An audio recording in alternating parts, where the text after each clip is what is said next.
kick some ass. Let's get our fucking shit together and kick some fucking ass! So that was the Groovy Humans with Life in the Fast Lane, but you might recognize that as an entrance song by one of the greatest wrestlers of all time, Slick Rick Berintino. Backyard wrestling, right? Yeah.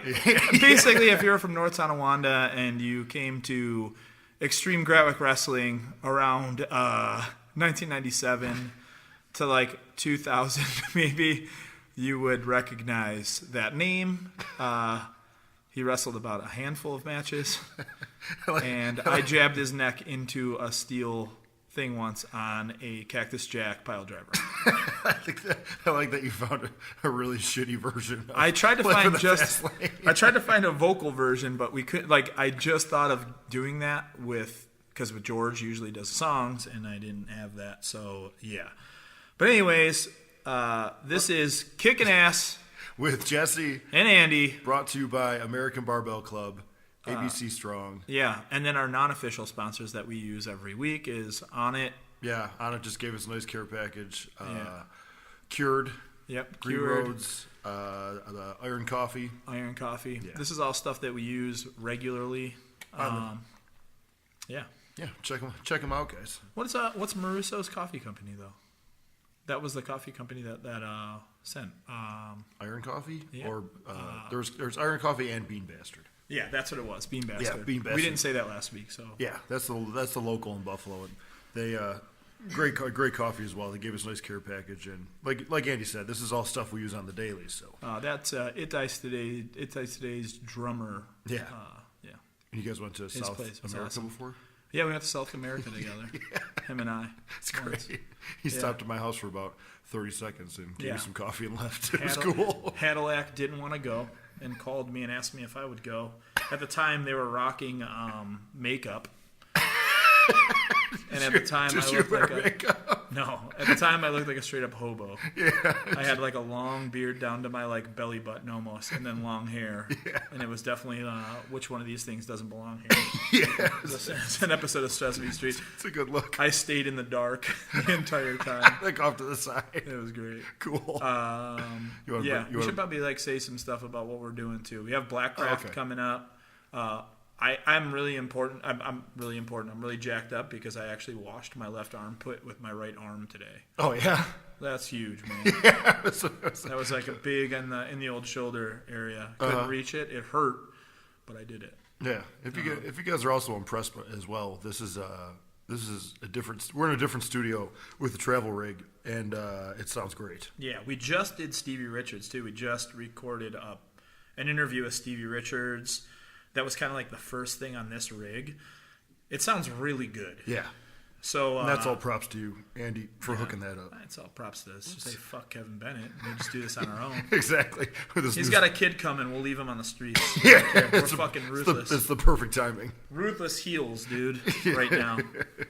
I gave Kevin Bennett the Alpha Brain that On It gave us. Yeah. And then I told him, you won't get a boner with this, so you won't squirt another kid out. Plus, she's down for 9 months. There's going to be a lot of tugging. This Alpha Brain will really get you thinking. Yeah. The fucking crazy part was, I was talking to Tarek about that shit, and he said that he had a match like the night before ESW, and he said that he was like really worked up over it. And he said he was like super anxious about shit. Yeah. And he said that there's one of the active ingredients in Alpha Brain is an actual anxiety killer. Like it will like bring you down. Okay. One of me and Tarek's jokes. An L. Oh, one time he had ginkgo biloba on him. Ginkgo biloba. Yeah. There you go. But yeah, the other one, it's like this weird South African root that only you know about. That's a joke because we always go, hey, bro, you got that ginkgo biloba on you? Yeah, Binobla. Whatever it is. Yeah. That stuff fights, that's actually good for your immune system. Oh, I thought that was like a memory thing. I don't know. It might be. Could be. Yeah. I took it for a while, thinking that it might save my cold. I think it's in. Oh, that's echinacea I'm thinking of. You're right. Ginkgo biloba's for your head. Okay, yeah. And I think that's in. But there's an active, and he said that Tarek said that he took a few alpha brains or whatever the active ingredient was. The L something another. If I had it here, I could tell you. And he said it just chilled him out. And then I was like, yeah, like Jesse hates this shit because he says that he gets a huge flaccid fucking ner. He can't. The fact that you say big every time too, it's like just putting yourself over. I get a big flaccid dick. You can just say flaccid dick, but you say big every time. No, it was like, because I think like it sketched Bennett out. I think Bennett made it sound like you were like, here, Jesse doesn't like this stuff. You can have it. So really? I think that's what I think that like freaked him out because he was like, he was like, yeah, Andy said you don't like this stuff. I was like, no, it's not that I don't like it. I just never really. I mean, I took some of the instant before I got here today. Just the pills. How's the hog? The pills have always just given me a gigantic flaccid wiener. You always have to put yourself over on that. Not just flaccid. Giant flaccid or big flaccid. That's all. So big Kev can just have all the alpha brains. Big flaccid Kev. Yeah, big flaccid Kevin Bennett. But he's got a kid on the way. He doesn't need that thing. Yeah, he'll be fine. He's shot. I was gonna put over tugging as to why my shoulder feels really good. I went to like getting some workout. Well, I was doing left arm sessions at first, and then I switched to right really early on, and I feel like that's helped it. Oh, so you have been using your right arm? Yeah. Gotcha. I went slingless and started beating with the right arm. How long ago? Probably like 4 days in. Yeah. It hurt at first. It was like a painful tug. You should tell the doc that's been like part of your PT. Yeah. It probably is. Like, I was doing a low-level PT early on. He's like, wait, what? What were you doing?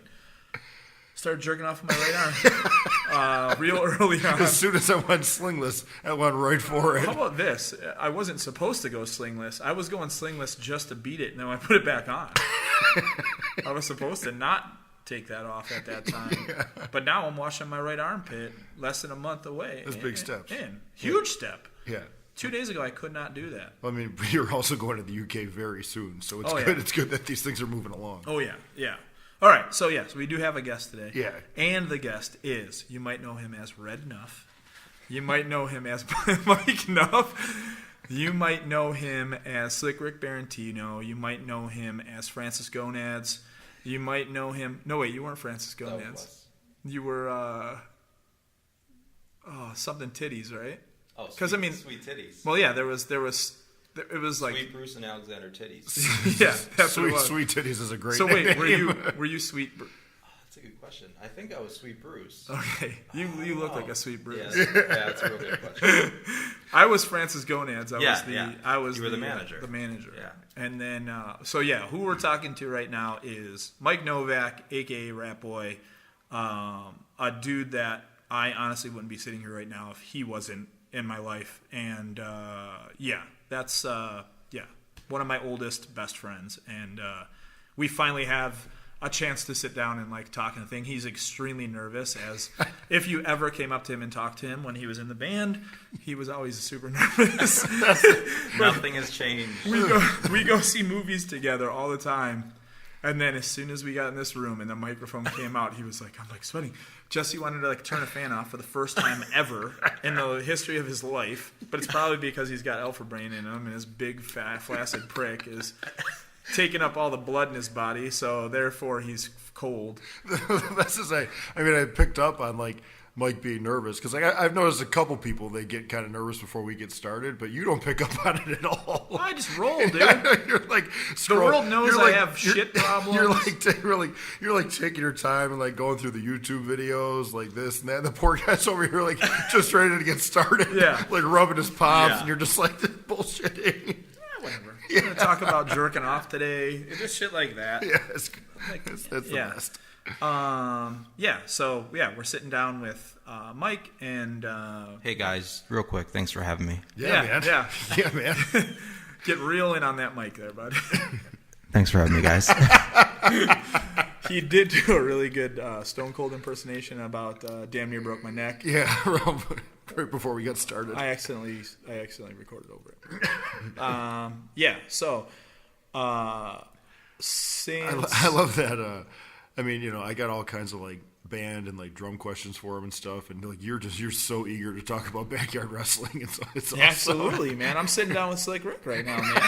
It's been 25 years. Yeah, the guy hasn't come out yet. He came out of retirement. 25 years on the It making. was absolutely the peak of my life.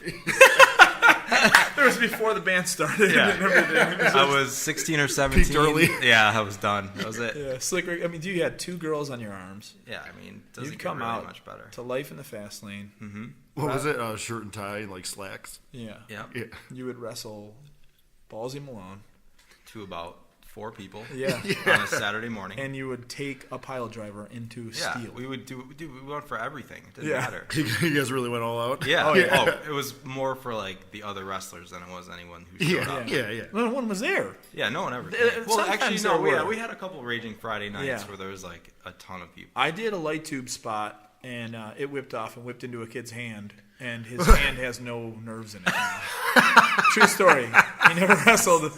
But Wait, went was into it sing. the kid you were wrestling? No, it was like a fan. Just sitting there? Spectator. Holy fuck. Yeah. Backyarding was awesome. I think we should just go back to At that. one of our HCW shows, somebody like broke a crutch over somebody's back, Yeah. and a big piece of it flew and hit my dad's friend in the face. Whoa. That was great. The backyarding was pretty cool. So is that it? Yeah, well, out it was there. real nice talking to you guys. I appreciate you having me here in the studio. What questions you have? I have no questions. I'm literally just going to go off shit in my brain that I want to talk about that is It's absolutely life, absurd. man. We'll just talk about When life. how- Okay. Absolutely absurd. Because you guys were buddies from high school, right? Yeah, kind of. literally, I'm like- older. There was a point in time where people thought I was his dad or something. I think like 13 years old is when I met Andy, like for real. Okay. Yeah. And how much older are you? I We're mean, only I'm 40 now. 4 years older. Yeah. You're only 4 years So older. you like when I graduated high school, they were coming into high school. Okay. That's in West. because like where my brain goes is like, it's just I just think it's cool as fuck. Like you guys being buddies in high school, and then starting the band. Were you still in high school when the band started? Yeah. Oh, okay. Me, him, and Jordan were the ones that started the band. Yeah. Okay. So we were like, I think Jordan we was like just starting college, right? had, no. No, Oh, he was still in Jordan's high school the same too? age as me. Oh, Yeah. okay. So like when we started the band, it was literally just me, Mike, and Jordan in his basement Okay. writing songs, and we didn't know who fucking was gonna sing. And then like we had this dude named Mike Sombrowski that was gonna sing and play bass. He was in the band Hourglass. Uh-huh. He didn't know how to play bass, and he could barely sing, Yeah. which would have been the worst idea ever. Things What would've was went- the fucking amp he showed up with? He showed up with this terrible, the Stinger, It might have been the Stinger, yeah. right? Yeah, I the think Stinger that sounds about 75. right. Yeah. Oh my god! But he I showed up, can't he believe showed I up just to practice with remembered like a shot amp. that. Oh yeah, Yeah. it's Like terrible. I don't think I even owned an amp at the time. it was probably like didn't. one like 12-inch speaker, wasn't Yeah, it? that's what he had. Yeah. And you just hear like bing, bing, bing, bing, bing, like every once in a while. And he wasn't hitting right notes. But yeah, it was like crazy because that was the way the band started. Like Jordan was in this like youth crew like band called X Pride X. Yeah, I remember Pride. Mike and I were in this shot like I don't even know what kind of band it was called Sirhan. Yeah. And I didn't and know- then I didn't know played in- Sirhan. Mike played in a band called Counter Strike, Uh-huh. and what was it last? Last Breath. They Last changed Breath. their name too. Yeah, Uh-huh. yeah. And then With like high school buds. yeah. Yeah, and me and Jordan like bumped into each other at a show. I was wearing a Dead Guy shirt. Jordan goes, "Hey, you like Dead Guy?" I said, "Yeah." He goes, "Do you want to start a band that sounds like Dead Guy?" And I was like, "Yeah, sure." Yeah. Can our drummer come? Yeah, sure. And like Yeah. that was literally it. We started like riffing, and then we were playing a show at a lofty skate park in Buffalo, and just like 4 songs in, I was like, "Guys, it's it. We're done. Really? We're done." Show like as soon as this set's over, we're breaking out. This is just we're So done. this is a one and done. And then me and Mike started like writing music with Jordan or whatever. Well, that's because that's where I was going to go with it. And I was so then, obviously you just start playing like locally first. Yeah. And Well, then not branching even. out. Our first show was in Hamilton. Yeah. Which I mean is Oh, kind yeah. of local, but like we're international waters. Yeah, exactly. No, for sure. Yeah. And then so then you start branching like, I mean, I don't know, with like wrestling, it's like like Hamilton and like Yeah, of course. Pennsylvania, Yeah, and Erie, Cleveland. yeah, Syracuse. Yeah, We were- places that yeah, you can drive. yeah. We were like super fortunate to have Buried Alive as like older brothers that kind of like were like, "Hey, we're gonna take you here. We're gonna take you here. We're gonna take you here." You know, and Yeah. they kind of like took us over. And at the time, I was like touring with them, so fortunate for us, it would be like, and my God, dude, I don't know how much time we fucking wasted recording demos. But I would like get home from a tour, and they're like I would sell all the demos while I was out on tour, and then like Mike and I, this is before we had any money, so like we would have to like just scrummage through our like tape collection to tape over like old tapes to make demos, or we would go to ESP. But what was that called? Might have been ESP. I think it was. Yeah, ESP. you get like a bunch of blank cassettes. Yeah, and you blank just cassettes. go dub them yourself. Like we had a master demo, and Yeah. it was like, all right, we're gonna literally. I remember Andy sitting in a room recording like 100 over and over and over before we had a show. Oh, okay. Yeah. It was like you had to do everything yourself because Yep. we didn't have the money, and it's like we're just starting. Because out, they would do obviously. it, like ESP would do it, but it was like an extra like $200. Yeah, so we saved the money, and Andy would just sit there miserable. Press the record and awful. play at the At same Keith's time. house. Yeah, That was our backyard wrestling, HCW. We used to do the 2 VCRs. But my buddy's room, we just had the same thing. that thing was just running all day, every day. Yeah. We just were making tapes to sell. Yep. Yeah. Same thing. There was oh man, I have so many weird questions for you about that gonna be good. fucking first place we practiced. We would practice at Keith's house in the basement. So like we practiced in your house, but remember we like switched to Keith's like basement when Keith joined the band. This is like before we soundproofed the basement at your parents' house. Was it the one with like just a dirt floor? Yes. Okay. And yes. remember, like, we would sleep there. You and I would, like, go there. We would get there on Friday, and we would stay there. Yeah, I remember and, like, that stuff. Yeah. And we would just stay at his house. And he had that, that girlfriend at the time that had, like, night terrors. And then, like, Foster had a girlfriend that would have, like, night terrors. Jesus. Yeah. There. And the house was haunted. Yeah. And, like, the floor upstairs was empty. Yep. Do you remember all this? And Yep. we would like. I was terrified. Dude, when we I would was hear. there, but Remember, yeah. we would like hear. Yeah, people there was like walking running around upstairs. You would yeah. hear people just running around. Yeah. And that was like how we wrote like the demo. Like we wrote the demo like in that environment where like Mike and I would like go. Terrified. We would me, him, Jordan, and Keith, and I mean I don't think John was in the band yet. John McCarthy was in the band yet, or if he was in the band. I mean when we were like literally writing music. Yeah, I don't remember him being there. Yeah. But So like we would just stay at Keith's house from Friday till like Monday morning. Oh, okay. And just write the entire time. Yeah. And then we kind a of did it haunted right house. too. Like we didn't play a show for like a year. We like started writing music and then we waited forever. That's kind of cool. Because we just wanted to be good. you Yeah. know, and we sucked. Yeah. Even after that. Like I think I mean, I don't know. I mean, But everything takes time. yeah. I think it was more like, what the hell are we going to be? Like, what is it going Yeah. to sound like? Well, we 'Cause started ska, all had- and then we went to polka. accordion breakdowns. Yeah. Rodeo punk. Yeah. But yeah, we just kind of like, yeah, I remember like Jordan had like he had like parts of like Your Touch versus Death, and I don't know why I'm remembering all this right now. Like sections of that song written, and like we just sat on that forever. That like I remember the riff. It was like a runny riff or whatever, and like we had that forever, and it was like, well, what do we do after that? And then it was like, well, Caven has that, like, and we had that part, Caven had that part, Converge had that part, Kid Gorgeous had that part. At one point in time, I counted all the bands that had that same exact mosh part, and like it just was like that. And I think at that time we were just really influenced by like anything that came out in like Hydra Head. So like we would listen to Botch, we would listen to Caven, Converge, Coalesce, and like that has always been, well, obviously Dead Guy, but like it's just always been like the inspiration. And like it just is so wild, like to like remember back at that time, like we would eat nothing too. There was no, we didn't have money, so like we would like, I can't even remember the meals that we were eating when we were practicing, because we had to have eaten like Easy Mac. Yeah, I can't remember anything.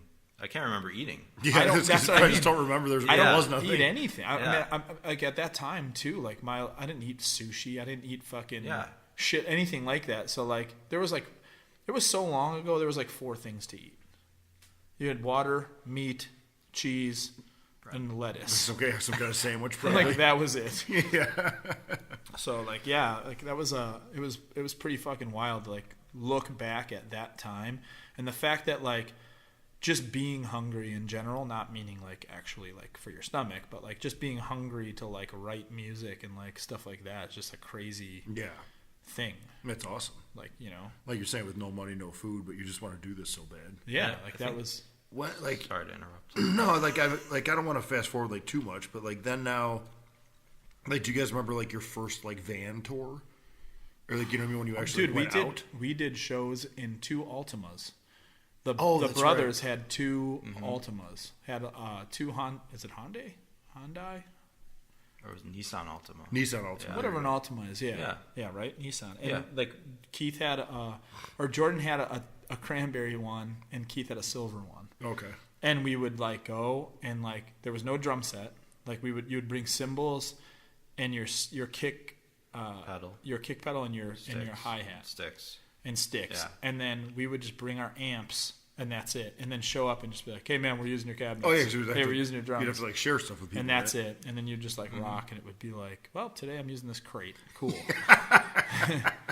What was our first string of shows? Was it Premonitions of War? It probably was Premonitions of War. I can't, because we borrowed the TS van. We borrowed Tomorrow's at Stake. We like, and remember, Aaron couldn't even go on that tour. Yeah. No, that's false, because that's when he had Scrotal Breakdown. Well, that was the Killswitch tour. It was a Killswitch tour. So that was an actual tour. But we did a bunch of stuff before that. Yeah. We did. I remember the Premonitions of War thing, but I don't think Aaron was on it. I think Steve was on that one, just filling in. Or no, John. I honestly can't remember. I know, my mind is shot. Yeah. I think we definitely did like a lot of Weekend Warrior stuff. It's like, we're going to do... Okay, we don't have work or school. We're doing Friday, Saturday, Sunday. Yeah, and we'll be home by Monday for work or school. And like every once in a while, you do Thursday, Friday, Saturday, and Sunday. Yeah, it's like the exact same. I mean, literally, I was in high school, so if like, spring break's coming up, like let's book something. Yeah, now I got time off. Yeah, we got at least. And it wasn't like time. It's not like it is now. It's not like some dude just goes, "Hey guys, let's book a tour." It's just like we're like, "Hey, who do you have in your like black book that we can call on your mom's phone?" That's the stuff that interests me, Mike. Now, like when you got, where was the band? Do you remember where the band was at? Like when you got done with high school? Like when you guys were. Well, I graduated in 2000. Yeah. So Last Night in Town hadn't even come out yet. Yep. Yeah. So you guys weren't touring full time yet or anything? No, right? but we were definitely doing stuff. Yeah, we were doing a lot. Like you said, Erie, Syracuse, Cleveland. Yeah. But we also always did like Canada. a summer tour. Yeah. Too. Like we could go out and hit a summer tour. Like the whole summer? Yeah. Oh, sweet. And that was like, it's so crazy, like being obviously like in the band now and still, and like Nick Storch on that tour, that first U.S. tour. Nick Storch came and saw us. Jordan had to go home for something. We played as a 4-piece to our now and then current tour, like booking agent. Oh. He saw us as a 4-piece and was like, "This band rocks." Like, there's no way we were good. And we're missing a dude. Yeah, this band rocks. And he still works with us to this day. today. That's insane. It's so wild, dude. That is really so cool. crazy. But I mean, we would go. I mean, we probably played like the handful. We played the Auto Bar in Baltimore like a ton at that time. We played Club Chrome in New Jersey like a ton at that time, almost like every weekend. Like was Syracuse like still Lost big at this Horizon point? For some reason, we played Toledo a lot, didn't we? Yeah, Frankie's. Yeah. We played with like Converge and What about Pathemy and What about Cleveland? Didn't Cleveland, like people yeah. all the and time. stuff? Yeah. Cleveland was Erie. easy. Pittsburgh, Erie, Rochester. yeah. West Virginia, we'd go into what the fuck was that West Virginia place we'd always play? It was like Woodbridge, West Virginia, or some shit like that. Yeah, I know what you're talking about. Yeah, and it seemed like it was always on a tour. It always would show Like up. if it was within an 8-hour radius, we'd probably hit it. Yeah. Because we could still go there and get back And come in time. back. Exactly. Yeah. That's funny. I was like, to me, it's always 8 hours. That's usually like the radius. I know his story with this, and like I know Jordan's story with this. But like, did you have like, do you remember for you? Was there a time where like I don't know if you had like a job or something at the time, and like tours got busier and busier and busier, and it's just like, okay, like I don't have time to work anymore. Like I feel like him and I have the same exact kind of story with that, where it's just him and I were always together. Yeah. So it was just like me waiting for him or him waiting for me. So Yeah. like the time he was out of high school, it was just like I think we were the proactive ones that were just like, well, we're touring now. Yeah. And I mean, it was like I was working at Tops. Yeah, It was like, exactly. all right, Yeah. Sorry, guys. I'm going to go do this. You know, it's not like I was. Yeah. Yeah, exactly. It wasn't a career. Big career. Yeah, Yeah. exactly. Okay. That's And, sweet then.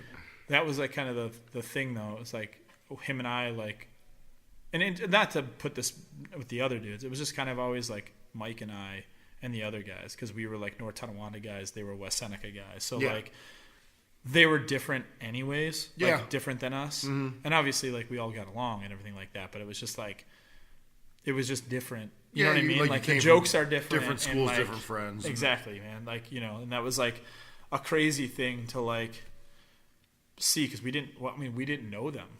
Like, we didn't know. No, like the band was our introduction to them. Yeah. Like, Like, let's we start a started writing band, music. Like, okay, I've never even talked to you. Yeah. Really, but, like, this is gonna be sick. Let's do it. That's great. Yeah. Well, there was like no pressure. It's like, who cares? Let's just play music. And that's, Yeah. I think that's what was awesome about like the early days when you were in the room recording demos. It's like, who cares what anyone thinks? Yeah. Yeah, you're just excited. Yeah. to make And I music. remember being super excited. Like, we would go to parties at Vogel's house and then be like, yo, listen to this practice demo thing that we fucking did. And it's just like, you hear like people dropping things. You hear like a string get hit or like a stick fall or something like that. And then it's just us playing a sick riff. And it's just like, We're on our way, guys. Did you hear that part? Yeah. It was awful, but the best. Now, what about like? The question I wanted to get to here was like, with you guys coming up together from high school and everything like that. Like, was that a big deal for you? Do you guys remember like your first like international tour, like getting flown overseas? That was with. That has to be a big deal. That was with Nora. Yeah, we played with Nora. UK. Yeah. Yeah. Do you know, this is pretty awesome. This is fucking wild, and I feel like you would know this, but I don't know. We never talked about this. Tony Sylvester was the guy that helped with that. He was the ferret guy in the UK. Okay. He's now the current singer of Turbo Negro. Oh, really? Yeah. Nice. And it was like the most crazy. I was in New York and I saw him, and I was like, "The fuck are you doing in New York?" And I was like, "I'm going to see Turbo Negro tonight. Do you want to like meet up or something?" And he's like, "Yeah, sure." And then I swear to God, he was on stage, and I'm like fucking texting him as he's on stage. I'm like, "What the fuck are you doing?" I had no idea, dude. And I've known that dude since then. I mean, we've been friends since then. I have fucking no clue he was like the new singer of Turbo Negro, because it was like that. Yeah, it's news to me. I had no idea. One of their first tours, like with him of the States, and like I was in New York for something. And like Kurt Soto was like, "Yo, do you want to go see Turbo Negro tonight?" I was like, "Yeah." And we were like walking around, and then like I saw Tony, and it was the week that Judge got back together and played like in New York, like those 3 days when they first got back together. And I was like, he must be over here for Judge. And I was like, "Oh man, like you should go see Turbo Negro with me tonight." Yeah, Sure, dude. Yeah, I love that he played it off. So like, oh yeah, man, I'll see you He there. remembered you and stuff. I For hope. sure, yeah. I mean, we've kept in contact over awesome. the years or whatever, but it was just like, I mean, obviously, like people were all over because of that does Judge shows. Like people were there all from all over the world, so I just assumed like, oh, he's there. But if you didn't know, Turbo Negro's playing tonight at Irving Plaza, and he got me. Yeah. Good joke, just ribbon, dude. You got me good.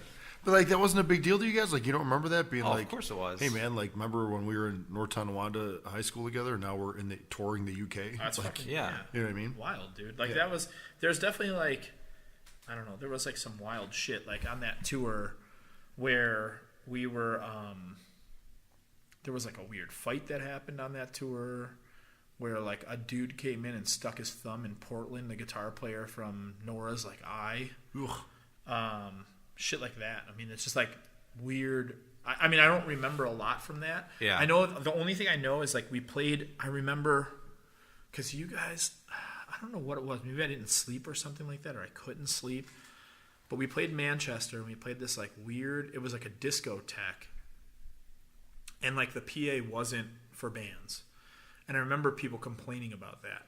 Like Mark Sound was like complaining about that. And then I remember sitting in this like little room, and this fucking like crazy looking like British doorman guy was in there, and he sat down and took up the most, like almost the entire room, how big he was. And I was like, "Hey man," like it was just him and I, and the room was really small, and he was like, "What's up? Are you playing here tonight?" His voice was like that. And his voice was so crazy. I was like, what is going on with your voice, man? And he was like, I got punched in the larynx. So Cam still does our shows in Manchester to this day. And he took me to that place, and now it's a Costco, like just or a Tesco, like it's now like a thing. And then I asked him about that guy, and he said that he like murdered a dude, and he's like in jail or some shit like that. So I was like, yeah, okay, cool. It was kind of more of like a vacation than a tour. It was like all our buddies. Like, we went over there with a band we already knew. We were friends with. He ran the label at the time. Sick of It All played a show. Yeah, there was some good shows. Yeah, like it was our first time over there. But so being that young and being overseas, especially your first time. That was kind of like at that time too. That was kind of like the MO with the band was just like we didn't expect any of this, so enjoy it. We're gonna have fun, like, and that was it. And like there were shows that sucked, but there were also like you didn't think about it because you were in the fucking UK. It's fucking wild, right? And then the second time was like we went over with Chimera, and like that was like insane because that was like our first real like step into like metal world. Yeah, okay, that's what I thought like we didn't fuck around. You know what I mean, like with that stuff. And then we went there and like we played some shows like. But even that, like, I don't consider Lamb of God. Still to this day, I don't consider Lamb of God, like, a fucking metal band. Like, they're, like, punk dudes that play metal. So, like, when you talk to those dudes, you're not getting that, like, I'm a metal guy. You're getting, like, a punk dude. You know what I mean? You talk to Mark Morton. Mark Morton's, like, still a punk dude. You know what I mean? And so I didn't really consider that. They were still kind of like a hardcore band to me. And then doing that Chimera tour was, like, wild, man. Like just diving into like real metal shows, huge shows. Yeah, huge shows. It honestly felt like we were there for 2 years. That was long. 30 days in mainland Europe feels like 2 years. Dude, we did. Like I think time stopped. There was some wild fucking statistic too that like only Motorhead has toured the UK, just the UK more than that. I think we played 23 shows in the UK, which is like you can't do. Yeah, because it's so small. That's like playing 23 shows in Texas. Yeah, like. And there's some like wild thing, and I remember like it was funny because Mark had like dreadlocks at the time, and like right around that time, like Max Cavalera had gotten attacked and had his like dreadlocks pulled out, and Mark was like, "These fucking guys are gonna pull my fucking dreadlocks out." And he wouldn't like. There'd be a time he would just wouldn't get off the bus. He'd be like scared to get off the bus. Like, "There's fucking guys, man. They're gonna fucking tear my dreadlocks out, man." And I like it was like I couldn't. There was like times where I was like, "Are you fucking with like? Are you kidding me? Like, no." That doesn't happen. And you're like Mark from Chimera. You're not Max Cavalera. Like, you know what I mean? And that's not shit talking right now. Mark, if you're listening to this, I love you. You're not in Sepultura. Yeah, right? So, like, and I just remember, like, that was, like, such a weird thing to me. Like, have dudes sit on a bus, like, as much as they did. Like, now it's, like, super common. You fucking tour at bands, and, like, dudes don't leave the bus for fucking 2 months. Yeah. Just except for to play, and they get back on. Right. It's like, fuck, why would you do that, Yeah. But yeah, that was like the first time into that fucking world, and I remember like there would be times like I had a bald head and a mustache, like a cop mustache, not like like a big not like a big burly one. Yeah. Like I didn't look like Ox Baker. I looked like more like a guy that was gonna like bust you for smoking like a little amount of weed. And there was that day where they were gonna DJ. Do you remember that? And it was in like Manchester or something like that, and they were gonna DJ, and like. I think like 300 people showed up to the show that day, and then 1,000 people showed up just to watch them DJ. That's so weird. Like, they didn't come to the show. Europe is so backwards. It's so backwards. And I remember Chimera coming out for like 1 second. They like waved, played like one song, and then we just were up there. And at one point in time, they were just I was telling people I was Mark. And I was on stage, and I had a bald head and a mustache. And I was there, and I remember this chick coming up to me and being like, "Oh my God, you guys were amazing tonight." And I was like, "Every time I die?" And she's like, "No, Chimera." And I was like, Yeah, we were amazing. Yeah, we rock, dude. And I remember like making out with her, and she's like, "No, we got to go over here because my boyfriend might see." And I like turn around, and like there's like a dude like trying to find her and whatever. I'm just like, "What the fuck?" And I'm like, she thinks I'm Mark from Chimera. And I like think that was fucking, I mean, that was, oh my God, dude. That was 17 years ago. Yeah, it was forever 16 ago. Years ago? Yeah. I wonder if she still thinks she made out with Mark. That's a good point. The contrast in people, like you were bald, he had dreads, Exactly. you had a mustache. Do you remember? And this is like kind of like to go with like Danny and Puff's like Just Ribbon show. I convinced them that I was a good singer, and I would go out and sing that one song where it was actually the clean vocals. Do you remember that? I remember your guest spot. I would go out and I would do this song. For Chimera? So it would be, and it would be screaming, which I could probably do that. Yeah. I fucking never sang a goddamn day in my life.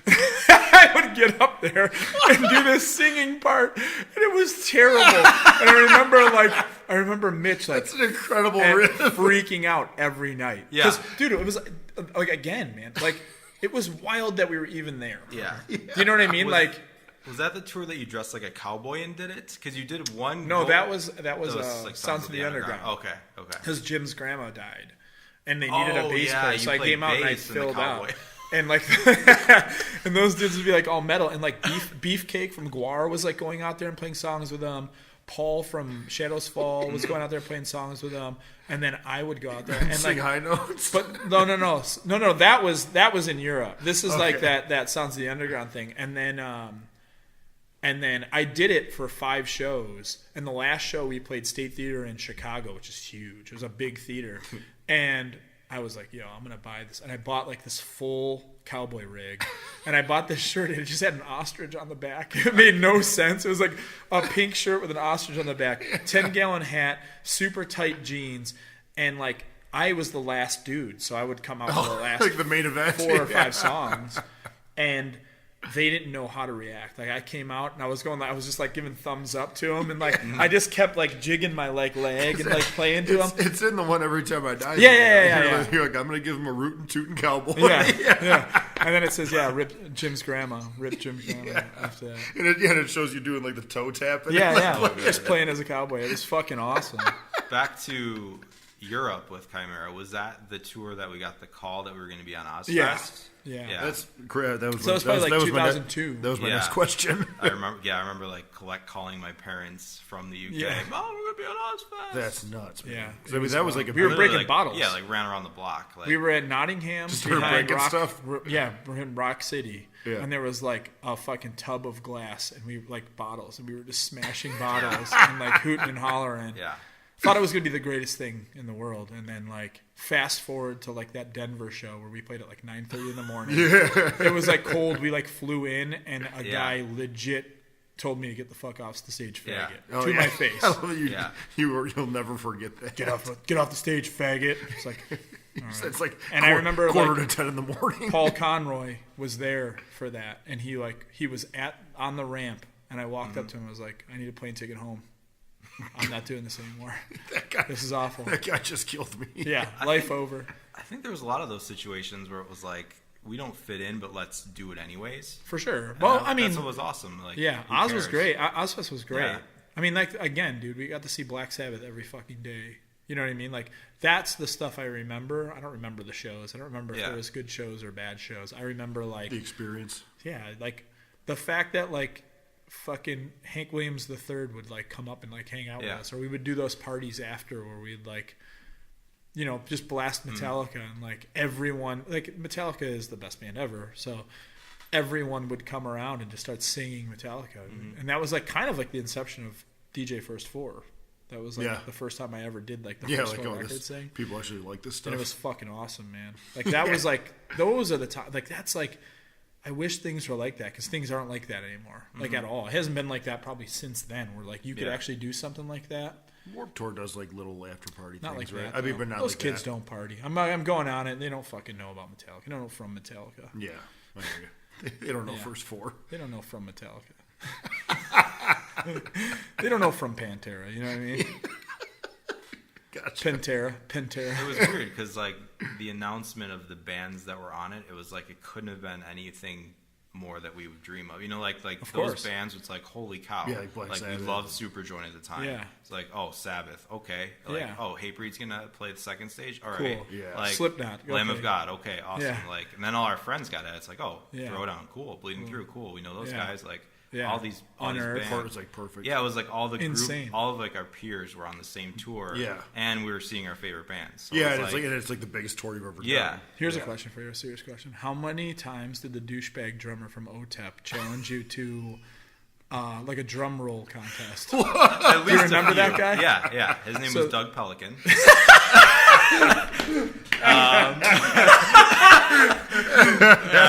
probably played for like Taylor Swift or something right now.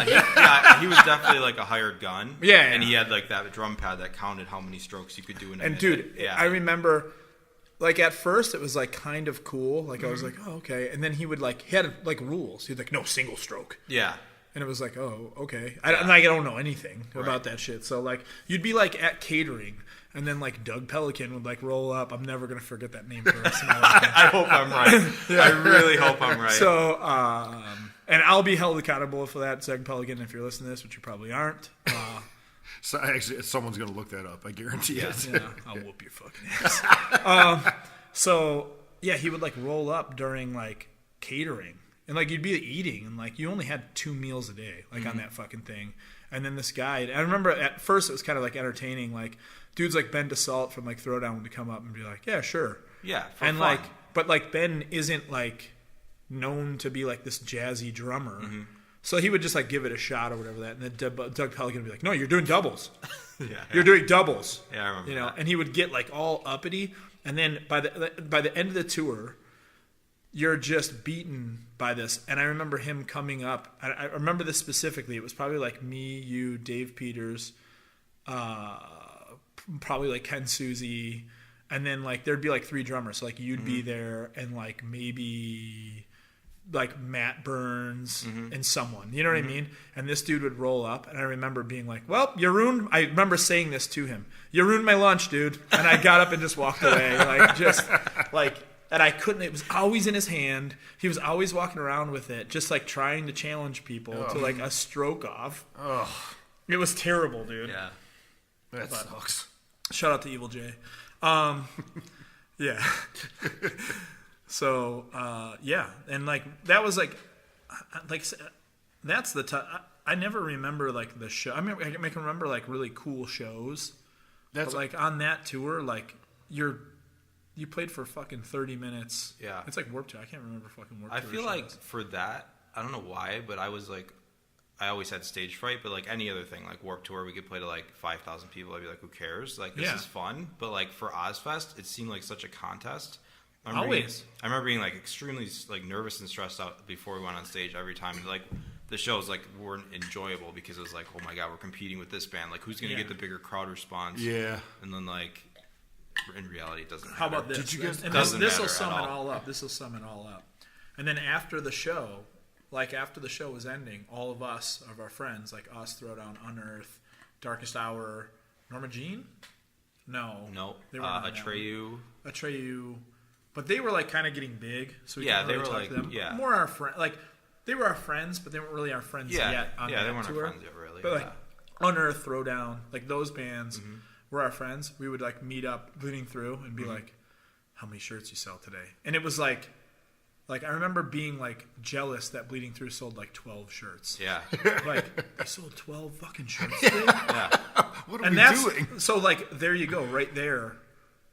That's what we were like competing against. Yeah. It's like bands like, wait, we did 9 today and they did 12 shirts? Yeah. What the fuck? Like, it's nothing, dude. It doesn't pay for anything. Yeah. Like, we were losing our ass on that. It's not going to go anywhere. Yeah, so it's not like, you know, and like Throwdown would have like the most insane shows. Mm-hmm. But then after, they'd be like, oh, we sold 10 shirts today. Like, it was wild. Like, you know. Like, and that's what we're competing against. We were literally like worried and nervous about like, I hope we do 10 shirts today. Right. How many times did you guys do Ozfest? Just that one time? Just the once. We did but we did Warped Tour at that time. Like when you were in the band, we did 4, right? Or 3? It was either 3 or 4. Yeah. Well, the one was kind of like. Yeah, we did that. Not like really. Shot one. Yeah. We were on a couple of dates. Yeah. You guys played the parking lot at Warped Tour once too, didn't you? Well, not the parking lot. It was like what was that? Punk rock. Wood. .net. Platform. Gotcha.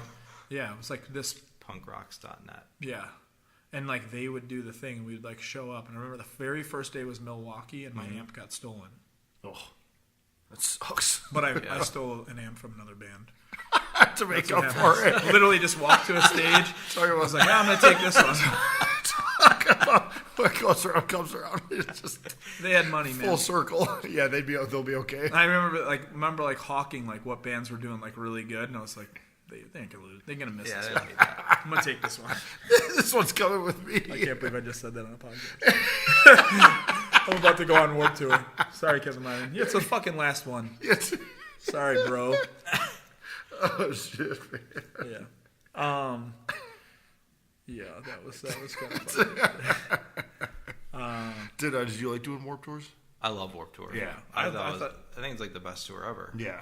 Like it's long, but like it's so much fun. You get so much done. It's like over the summer. Like, it's got to be a good time. It's so much fun. It's like we did all the major, the only thing we didn't do was fucking like Taste of Chaos. Yeah. You know what I mean? Remember like Taste of Chaos or whatever the fuck it was, and like we did like every major tour you possibly could think of, like Every Time I Die has done, and like the only one that like we saw something after seemed like it was Warped Tour. Yeah. Like you would do Warped Tour, and then after Warped Tour, you would have you would see all these new people that you didn't see in fucking Woodbridge, West Virginia. Yeah. Or whatever, you know? Yeah. And that was like, yeah. And I remember it's so weird, man. Like the things that I like. Obviously, I'm gonna remember watching Helmet every day. Yeah. That's because they're one of my favorite bands. But like then there's like other things that like just are just in my brain forever, and it's like, okay, in Philadelphia, make sure all your stuff is in your trailer because people hop the fence and steal your stuff. Yeah. I'll never do not remember that at all. Yeah, I'll never forget that. And like I think like Zach Cannon got like his bike stolen or something like that. Like people would literally just jump over and just steal it.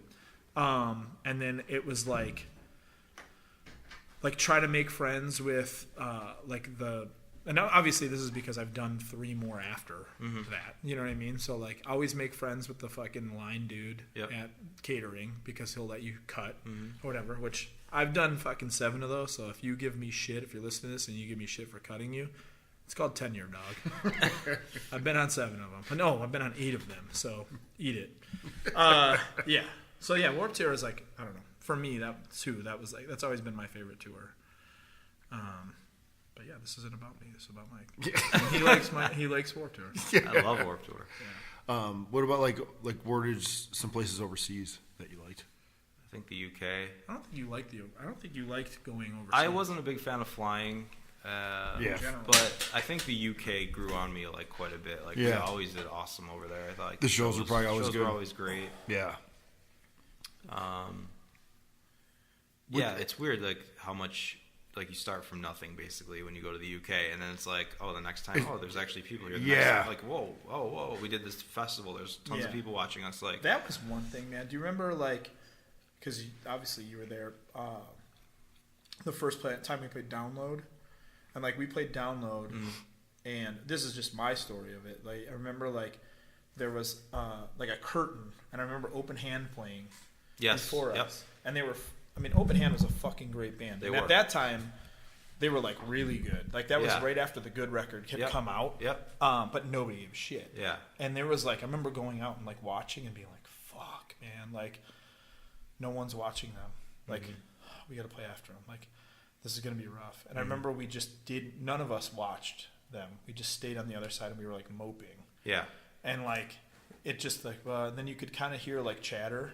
Then more chatter, and then more chatter. And I remember like looking out there before we went on, and there was like, it seemed like there was like 12,000 people. Yeah, like a sea of people. Like you couldn't see the end of the people. Basically, the whole like tent through was this packed. like huge tent. Yeah, the whole tent was packed. It was fucking insane. And I remember like Washburn Guitars just made me a brand new custom guitar, and it was like a $2,300 guitar. Yeah, weighted exactly to my like Les Paul custom, like it was the most beautiful guitar. And I remember the first song being excited and just tomahawking it into the crowd. And like my Les Paul custom at the time was like needed work, like a lot of work. And I remember I remember you having guitar problems with that. I don't know what it was. It wouldn't like stay in tune. Yeah. And like there was something wrong with the pickup. And like I remember grabbing it, plugging in. I remember like Lamb of God let us use their like backup amps, which were like, fuck, I can't believe I remember this much stuff. Like they had like Framus amps that they let us use, and like we used their like famous amps, and like played the whole set. And then when we were finished, like the kid came up, they like let him up onto the stage, and he was like, "Hey man, I got your guitar if you want it back." And I remember just literally pulling a Sharpie out, signing the neck, and being like, "I threw it out there, it's yours." And then I got back, and Dave Caron, who still to this day I talk to, Dave Caron works for like Kirk Hammett's pedal company. And I remember like him calling me and be like, "Dude, how was Download?" It was great. He's like, "Dude, if I ever see you do that with one of our guitars again, dude, like, please don't ever do that again." Like, I was like, dude, I was so excited. Like, there were so many people. Blah, blah, blah. But yeah, that guitar fucking God. If you're listening to this and you have that guitar, I'd like it back. That was the show where at the end Keith was like, everyone throw shit at us, right? Yeah. And we just got bottles, garbage. Yeah, it was awesome, though. It was not awesome for me. I cannot block things as I'm playing. Yeah, you got something in both hands. Yeah, It happened a few times, though. There was like a Warped Tour show, too, where you got like smashed with something, too. Oh, so It's great. I mean, it makes for like a cool story. Yeah. Obviously, in the moment, you're like, all right. At the time, it was the Can shit. I move my head fast enough before a bottle hits me and play the song? And then, do you remember, like, that was a crazy thing? And I like this because to just put up over people that we, like, looked up to or whatever, we, like, kind of shared a dressing room with Meshuggah. And Mikey B was their Tech. Yes, the drum tech was Thomas Hake's drum tech. Thomas Hake sat in a chair reading a newspaper until they went on stage. He sat behind his kit. The thing opened. They pushed him forward. He didn't warm up. Yeah.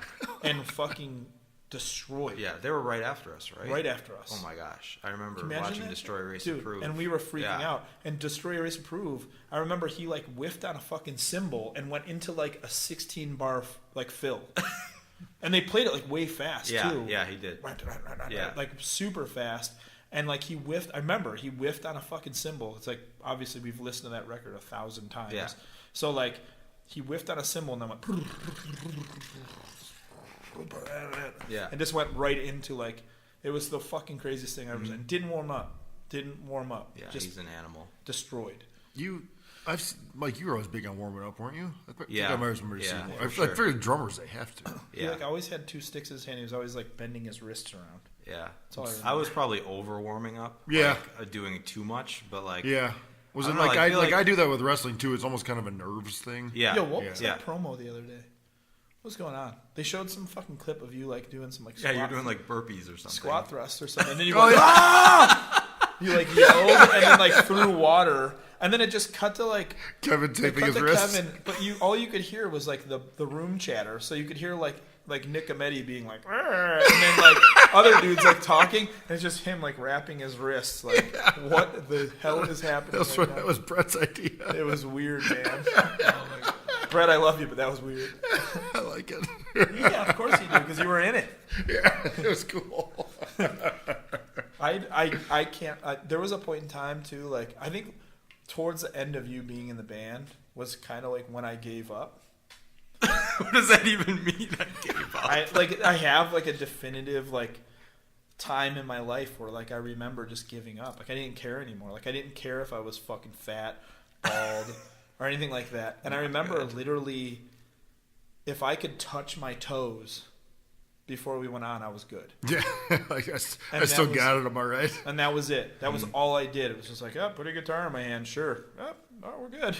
There's no problems today. I was listening to one of the earlier podcasts of you guys, and Jesse was talking about like you can do like as much cardio as you want, but there's nothing like getting in the ring and actually feeling that, because it's completely different energy. It's like you're winded differently. Like I felt like it was the same with drumming. Like I could warm up as much as possible, but if I didn't and I went out there, I would like I would be like dead. Like, after the first song, like I gave it my all. I'm like, oh my God, I can't even breathe. This is so much work. Yeah. But like that's why I was like always like super conscious to warm up. But like you said, there's still nothing like getting. It's not the same. Yeah. Exactly. Yeah. It makes a lot of sense. Yeah. So I was probably just overdoing it mentally. Like, gotta warm up, man. Gotta warm up. Yeah. Do you like when you teach kids nowadays? Like, do you teach them to like warm up and shit? Like, do you have like little warm up? I used to, but it's a 30-minute lesson. So it's like if I spend 5 minutes warming up, like I feel like you're taking their money. I'm kind of just like ripping them off. Yeah. Do you have that's a good way to look at it. like different grades of like kids? Like they're beginners, advanced. Everyone pretty much comes in beginner. Yeah. Which is cool. Yeah. Because you literally start them from scratch and then you see them grow. It's like, holy cow, Yeah, you can actually cool. play this. This is awesome. Once they start figuring it out. Yeah. I mean, some kids, like, it's on them. It's like, I can only do so much. And Yeah, if they don't want to put the work in or care, it's like, all right, I did my job. But Yeah. a lot of kids, it's like, holy cow. Like, Yeah, you get stuck. Like, if I was you at my, like, at your age, you know, like, Yeah. they're like 12, like, playing, like, incredible stuff. I'm Yeah. like, holy cow, if I was like this at your age, like, Getting started that early. yeah. Yeah. Makes sense. Which you got to be really cool too. It's super It's cool. almost like having more than one kid. Like Yeah. You have like Yeah, all these kids. absolutely. And like, it's a different kind of life too, because Right. it's like a music life where like you kind of have to like be like, oh shit, like, oh, you're starting a band? Holy shit! Yeah. All right, cool. My whole example is like if we learn like a cool fill or something, I'll be like, imagine if there's a drum kit at a party, you sit down and play this. Like you're gonna be the sickest. Like, You're gonna be the guy. like you got to get good at this one because there's gonna be a kid at one of these parties and you're gonna sit down and be like, oh, I didn't even know you played, dude. Like, If you're like, at you Rich gotta- De Niro's house, and like, you sit down. And, gotta sit down and play this fill. People like lose their shit. So that's my example. I'm like, well, what do you want to learn that's gonna impress someone at a party? Like it's just like older kids. I Of just course. mess around with them. Like, Yeah. but that's got to get them like loosened up. Too. yeah, for sure. Yeah. Maybe we see the same thing. It's like with wrestling with the young Buffalo guys. You know what I mean? For sure. Seeing them like advancing. But then you see dudes like there's like Danny Garcia, where like I feel like he was already like an old bitter wrestler before his very first match. Yeah. Like he called Gangrel a mark the other day. Like Gangrel, like they're all laughing. Like he gives like some speech about like Gangrel being there, and then Danny just looks at him and goes, "You fucking mark." It's like Gangrel, 19-year-old kid. Yeah, I was just excited Gangrel was there. Yeah. No big deal. Fucking mark. Fucking awesome. Yeah, it was awesome. Yeah, let's talk movies. Me and Mike. I was thinking too was I think it was last week, we left the podcast to go see The Endless. Oh, And yeah. we said we were going to talk about it. Mike was there. Oh, yeah, you were there. I was there. Yeah, it was weird. Fuck that dude because he went on a date with Hannah. That's not where I was trying to go. Anyways, so the critic, we always talk about the critic. The critic told me that, so remember the scene, and I don't give a fuck about spoilers. If anyone's going to watch that movie, it's Yeah. a fucking weird movie.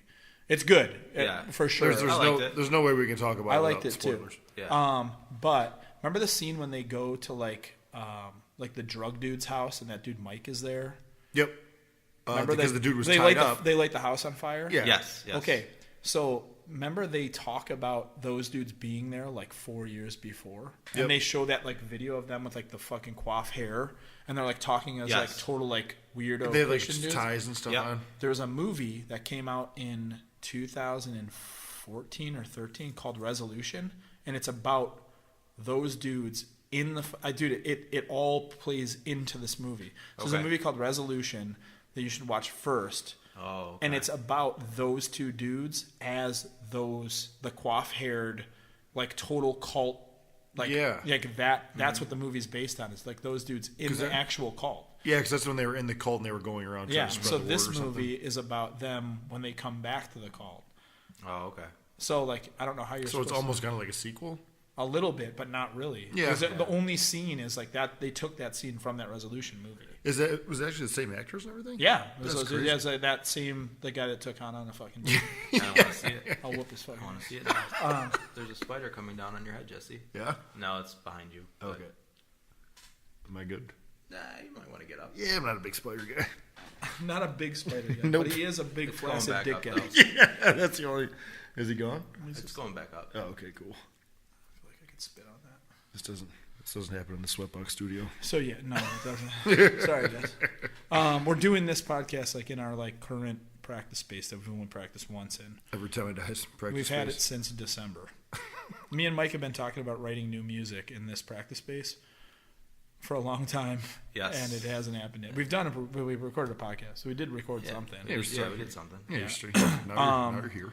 Yeah, so me and Mike, I think that was like one of our things. Like when we would hang out, like we would always kind of watch movies. Like it was always our thing. And I think we were like, Did you guys go to movies on remember. tour and stuff too? Yeah, sometimes. When you have time. Movies, yeah. And then honestly, wrestling was huge. Yeah, big time. That rules.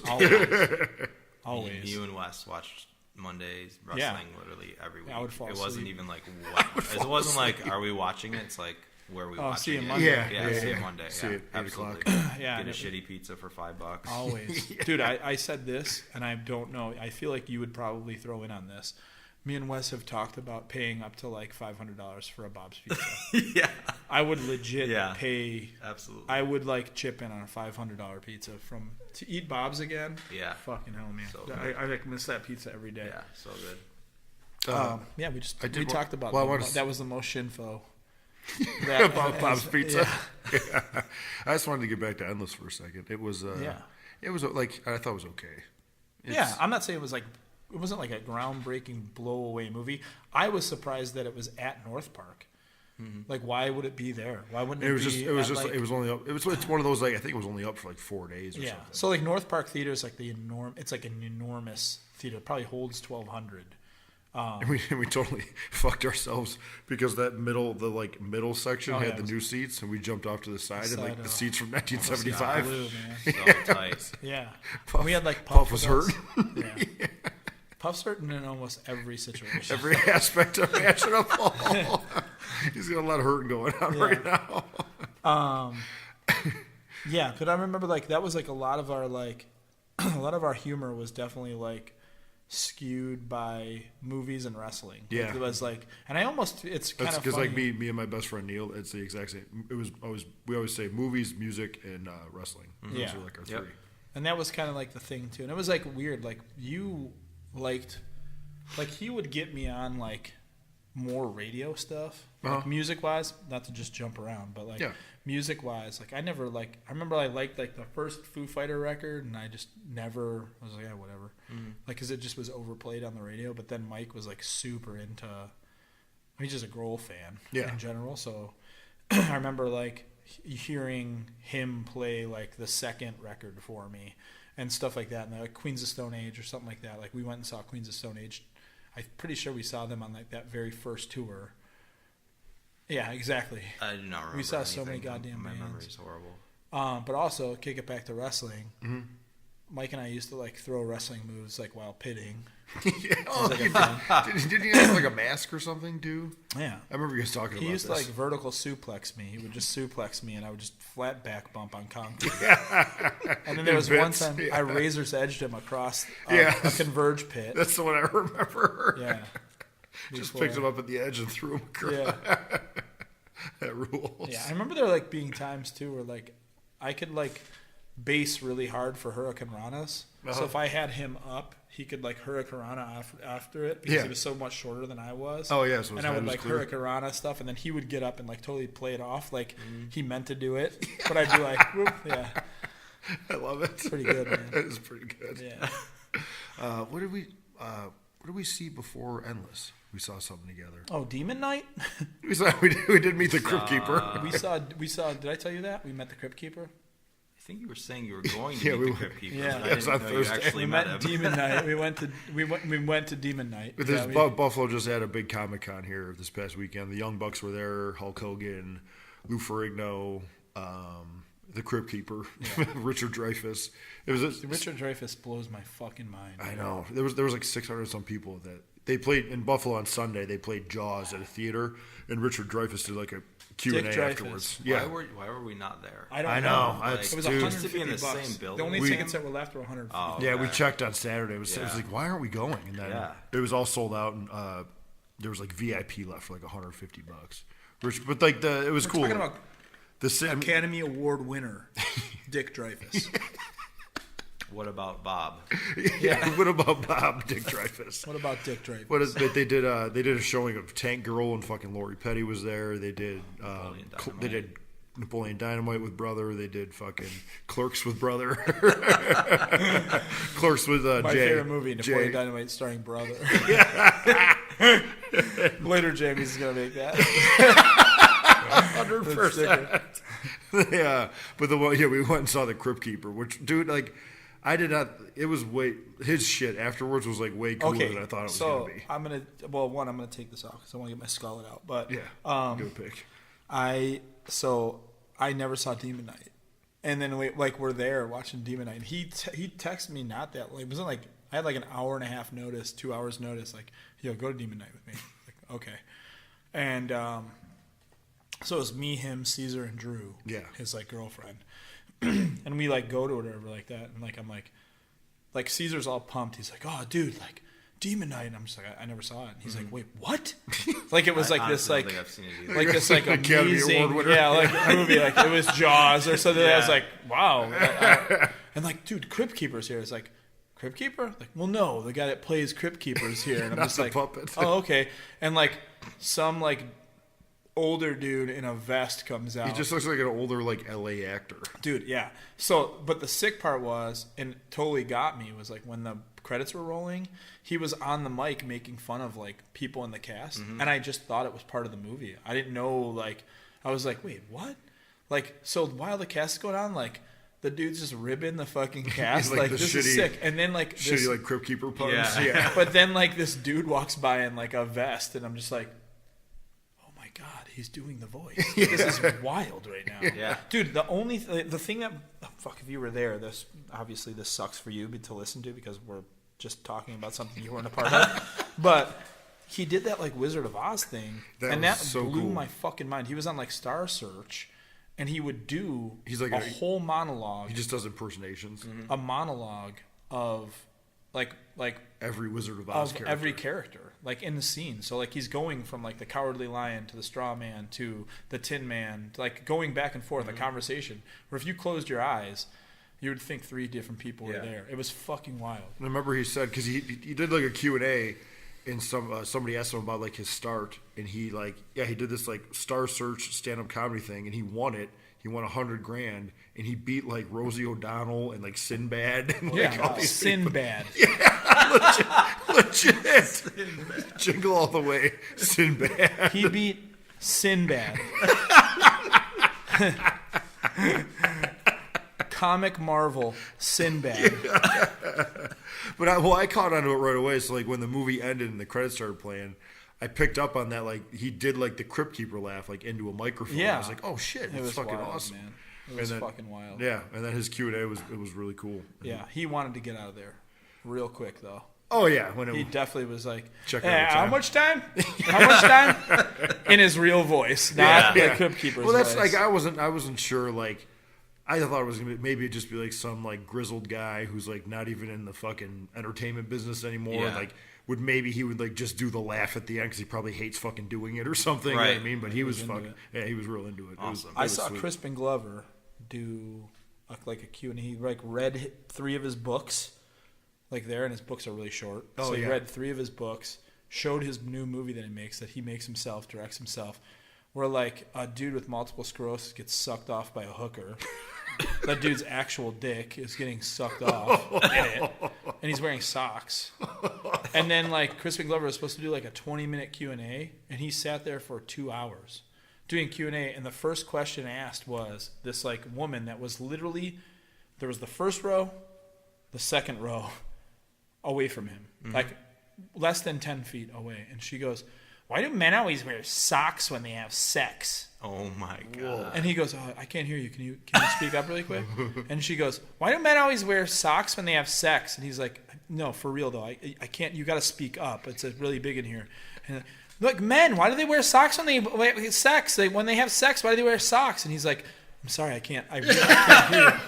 And like it went on for like 2 minutes. He just did this, and this poor woman kept saying it over and over again. And then I swear he must have did it on purpose because like a person all the way in the back was like, "Hey, during the making of just cut her off. Charlie's Angels, blah blah blah," like something like that. And he was like, "Oh yeah, like I only kind of do things like that." And he just answered it, and I was like, good. "This is fucking great, man." That's a great way to answer like a terrible question. Yeah, just have them keep asking over and over again. Good. I'm sorry, man. I can't hear you. Can you speak up real quick? I'm sorry. It's like something absurd like that. Yeah, and it was like that was like, I mean, for when you were in the band, there were times where like we would meet dude Tony Iommi, like Zach Wilde, like on that Ozfest, like you'd be around dudes and you'd be like, "Holy shit, like Ozzy's right here." Yeah. And he just said words to me. Yeah. Like, this is wild. I never tripped out Tony Iommi tripped out. I've told that story on here before where, like, I jumped into a bush and got scared of him or whatever. But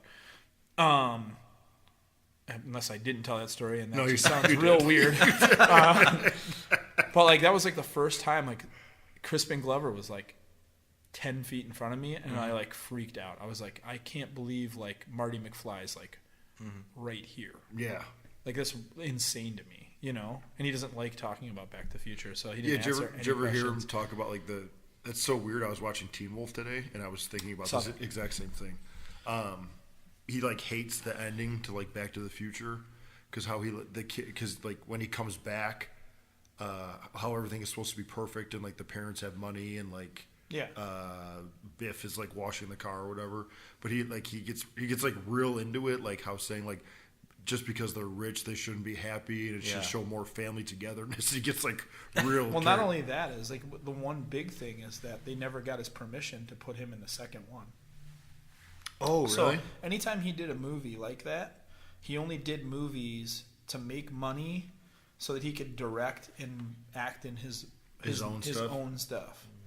And so, like, Back to the Future and, like, Charlie's Angels, he talked about how it was that dude. He's the director's. Oh my, what the fuck is his name? Remember there was, like, that producer, like, Garth. Yes. And it was like G Garth. Yes. And we found out, like, later it's because he had a stutter. I literally thought the guy was that. Like, so his name's Garth because he has a stutter. But it's like 3 capital G's and then Garth. Yeah. I just thought it was like a guy that just had one name and he was, like, just into nu metal. Like, that's literally what I thought. Because he would do, like, I don't know, like Godsmack or some shit like that, right?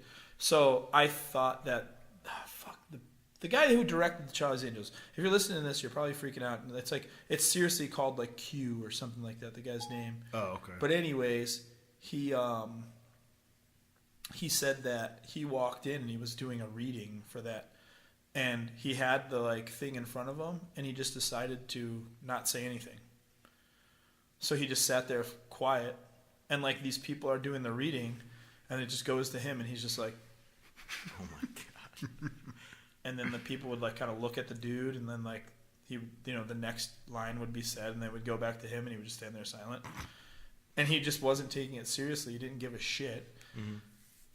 And then, like, at the end, like, the director was like, whatever you're doing is perfect. That's it. You're not saying anything. And then he literally asked for $1 million, and they gave him $1 million. That's so insane. So he got $1 million of Charlie's Angels movie just to do his own movies, where, like, the guy with MS gets sucked off by a hooker. I was gonna say, like, any stuff I've seen with him, does he make, like, really dark stuff?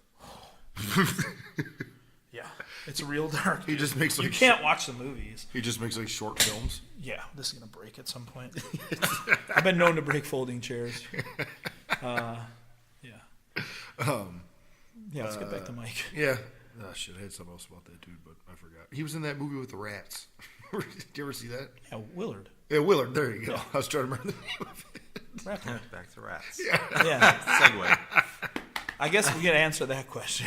Yeah. Like, why Ratboy's name was Ratboy, Uh-huh. and it literally is the dumbest thing ever. So we used to go to this dude. He was in this band, Counter Strike, at the time, with, what was it? I can't remember his name. Mike, was it Mike? It was Rich Tadero's. Chris Tadero. Yes. So he was in a band with Chris Tadero. I would always try to start a band with Rich Tadero. Like, sometimes I would play drums, sometimes I would play guitar, whatever. And, like, I had my drum set. I would bring my drum set over, or was it your drum set? No, it was yours. So I would bring my drum set over to Rich Tadero's house, and then we would be, like, jamming. But we would always jam because it was, like, the year we graduated high school? And, like, you guys were still in school, because I know that, like, I'd be sitting there playing and I would bring a bunch of records. Yeah. I'd always bring, like, the spider is literally on your jacket. For real? I think I got it. It's all fall. Did I get it? Yeah, but he's got to be still on you. Dude, we got a fucking goddamn spider here. We got a goddamn spider. I think he actually died. I smacked him. Yeah, and then he, like, kind of curled up and fell. Oh, good. So anyways, that's a real death right there. Yeah, so I would bring these, like, CDs, and I'd be, like, jamming. Like, I'd be on the kit playing awful. And then I would, like, look over, and there'd be, like, a little kid standing next to my CDs. And then I would look over, the kid would be gone with my CDs. And then I would look over, and then just my CDs would be there again. Yeah. So he would like take my CDs. They would like go listen Mike? to them. Yeah. Oh, okay. Him and Chris would like go listen to them, and then he would like put them back. Yeah. Whatever, right? So I just would always be like, "Yo, who's the Pack Rat kid?" And like it just meant like he would take stuff and then leave stuff. You know what I mean? Like, so I always called him the Pack Rat. I was like, "Oh, Pack," and then it like shortened to Ratboy, Rat Man. Red Enough. Yeah, what was Red Enough? It's my favorite. It's my favorite story. That's my favorite nickname. Just due to the fact that like him and Wes worked at a Dunkin' Donuts. Yeah. And I like was where like, this is going. This is like I was probably in this is like wrestling school era Andy early on, like 19, 18 years old, maybe 20, right around that time. But I was like trying to stay in shape, so I would like they worked at this Dunkin' Donuts, and I would do laps around this this plaza, the Mid-City Plaza in North Tonawanda, and like every 4, I would just kind of it would be close to a mile. Like every 4 would be close to a mile, either give or take. Yeah. I would stop, get a culotta from them, and then I would run again, grab a donut. Yeah, I love do another mile. Like teenage ideas of like staying in shape. Yeah, it's the best. But that culottes was a lot of culottes at that time, or we would skateboard like in that area.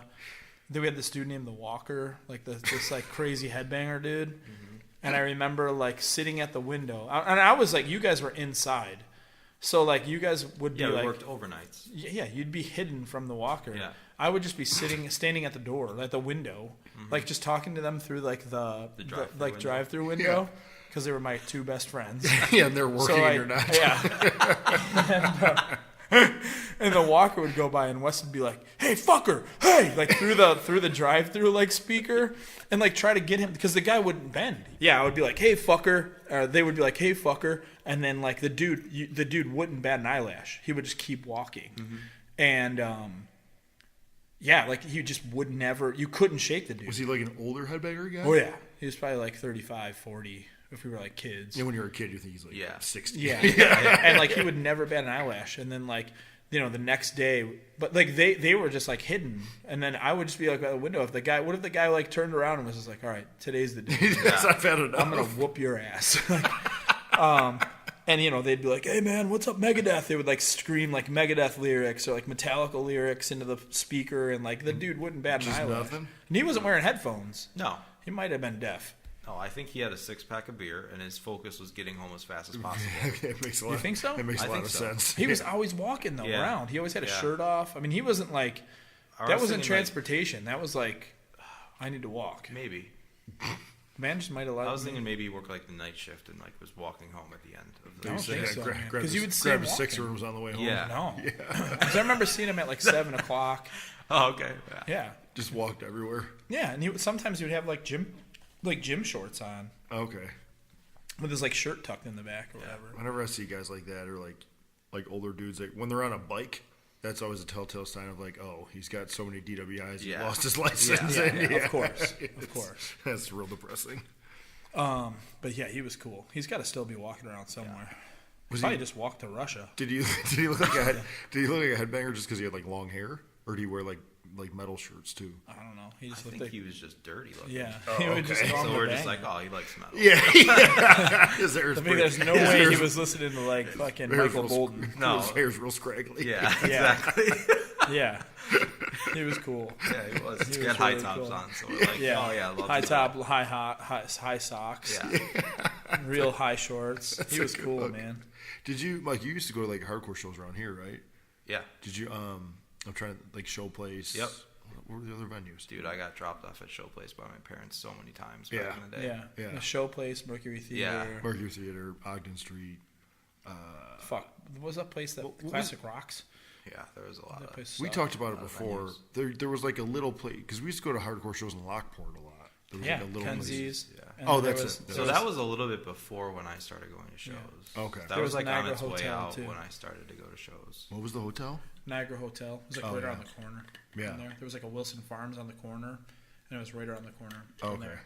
And then when you started going, it was like Showplace. Showplace, like Discovery Records like upstairs. Oh, that was big. I saw Hatebreed there. Yeah, I saw Pride there. Yep. But I only went there like twice, like 2 or 3 times. Did Last Breath ever play with those bands? We played with Hatebreed once at Mercury Theater. Yeah. That was like our big break. Yeah. Vogel actually called us. We were like, oh my God, Scott Vogel just called us. Yeah. We're going to play with Hatebreed. Yeah. This is the sickest thing ever because Vogel was doing the show for Hatebreed because they toured all the time. They were buddies. Mm-hmm. That was like almost like Ozfest. Like, or Mom, guess what? Yeah. You're never going to believe this. Yeah. We're opening for Hatebreed. Yeah. But like literally that changing. was like playing with the Beatles back then. Yeah. Like, listen to that first Hatebreed record. Everything's like, going to change repeat. after this. Do you remember this? Today we did this on we went for a hike today, and we had it was me, Blackwood, Puff, and Wes, and we were talking about. Remember, there was like the record beef with Hatebreed, so they couldn't put a record out for like 4 years or 5 years. They were like off Victory and then on Warner Brothers. Do you remember when LimeWire was like a thing? You know what you're going to say already. That Blister Agent song came out, and it was just tagged new Hatebreed song. Yeah. And this band called Blister Agent had a song. Mm-hmm. We listened to it on the trail today, and it still holds up. That is the best song Hatebreed ever wrote.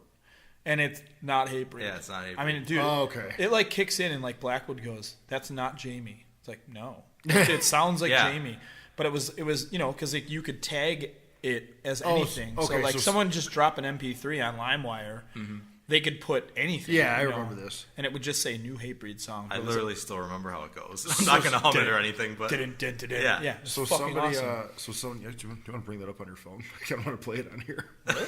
Yeah. I never heard. Pull up the LimeWire app on your phone. Just LimeWire app.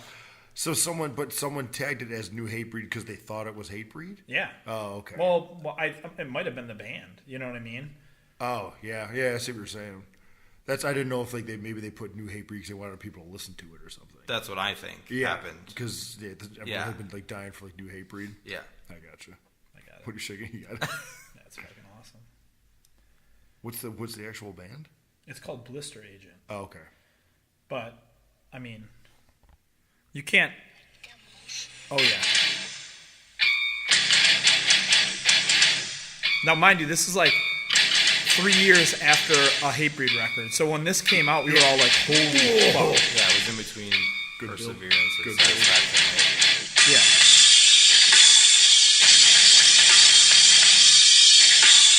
So heavy.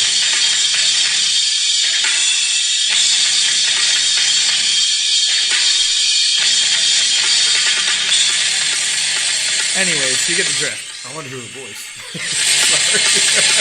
Sorry.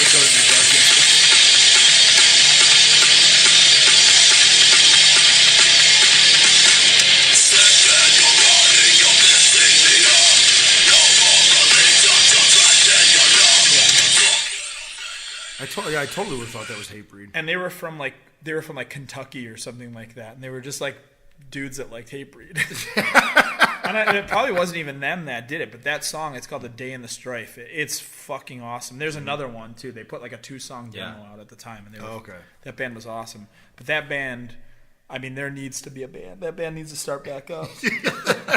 Christmas show this year, Blister Agent's playing. They're only playing 2 songs. They're just playing the 2 songs that sound like Hatebreed. Yeah. That's awesome. Yeah. It's this is a Just Ribbon episode right now because Puff is under the assumption that I'm going to meet him to see the movie Truth or Dare at 10:55. He just texted and like, "You almost here?" No.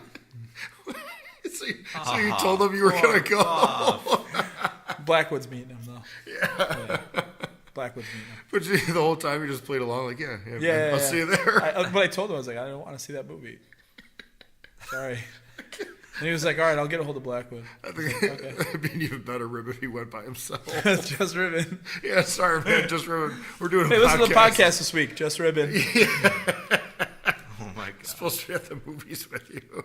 Well, we got carried away. We're talking about stuff. Yeah, you know? man. Yeah. But that's it. I wanted to talk more movies, too. Yeah, of course. What the fuck do we see? Oh, you came with us to see Rampage, didn't you? Yes. Yeah, we talked. I was trying to think what else we saw together. Yeah, I think you've talked about everything that I saw with you. Yeah. Probably. This is so. There's a weird gap. I didn't want to talk about any of this stuff, but there's a weird gap in me and Mike's life where we just didn't talk to each other. Yeah, and it was whatever. I think it was just him and I just being babies. So like he left the band or whatever like that, and then we just didn't talk for 5 years, 6 years, something like that. Oh, was that long? It was weird. I think the whole thing was who's going to make the first move, and it was super childish. And it just got honestly, longer and longer. Yeah, well, the thing, it was actually harder because we were best friends. So it's like, if I was like trying to make a move, like, "Hey Andy, what's up?" and he's like a dick to me, it's like, "Oh man, I shouldn't have said anything." Yeah, so, vice versa. Yeah, exactly. So it's like, shit. it was even harder because we were best friends. Yeah. It's like to not talk, and it's like, dude, it was like our real best shit. And I would friend, see him at places and just be like, God damn it. Yeah. He's just over there. He ain't talking to me. What the fuck? Yeah. But vice versa, exactly. Yeah. Like, so whatever. That's whatever. I didn't want to like talk about any of the bullshit. So like, the funny thing is that I had knee surgery 3 years ago, right? Or 2.5 years ago. Anyways, you'll know what I'm talking about. Yeah, I think I already do. So the night before, I'm like all fucking nervous, and I go see the movie Keanu. I walk into the movie theater, and no one's in there. It's an empty house. And I go to sit down, and I hear like, "Hey man, what's up?" And I turn around, and Mike's there with a dude, with a friend, and I was like, "Hey, man, I guess I'll sit with you." So weird. Though. Yeah, like, and then it's literally an empty theater, and I'm sitting there with my friend, and Andy walks in. Yeah, it's like, what are the chances? Yeah.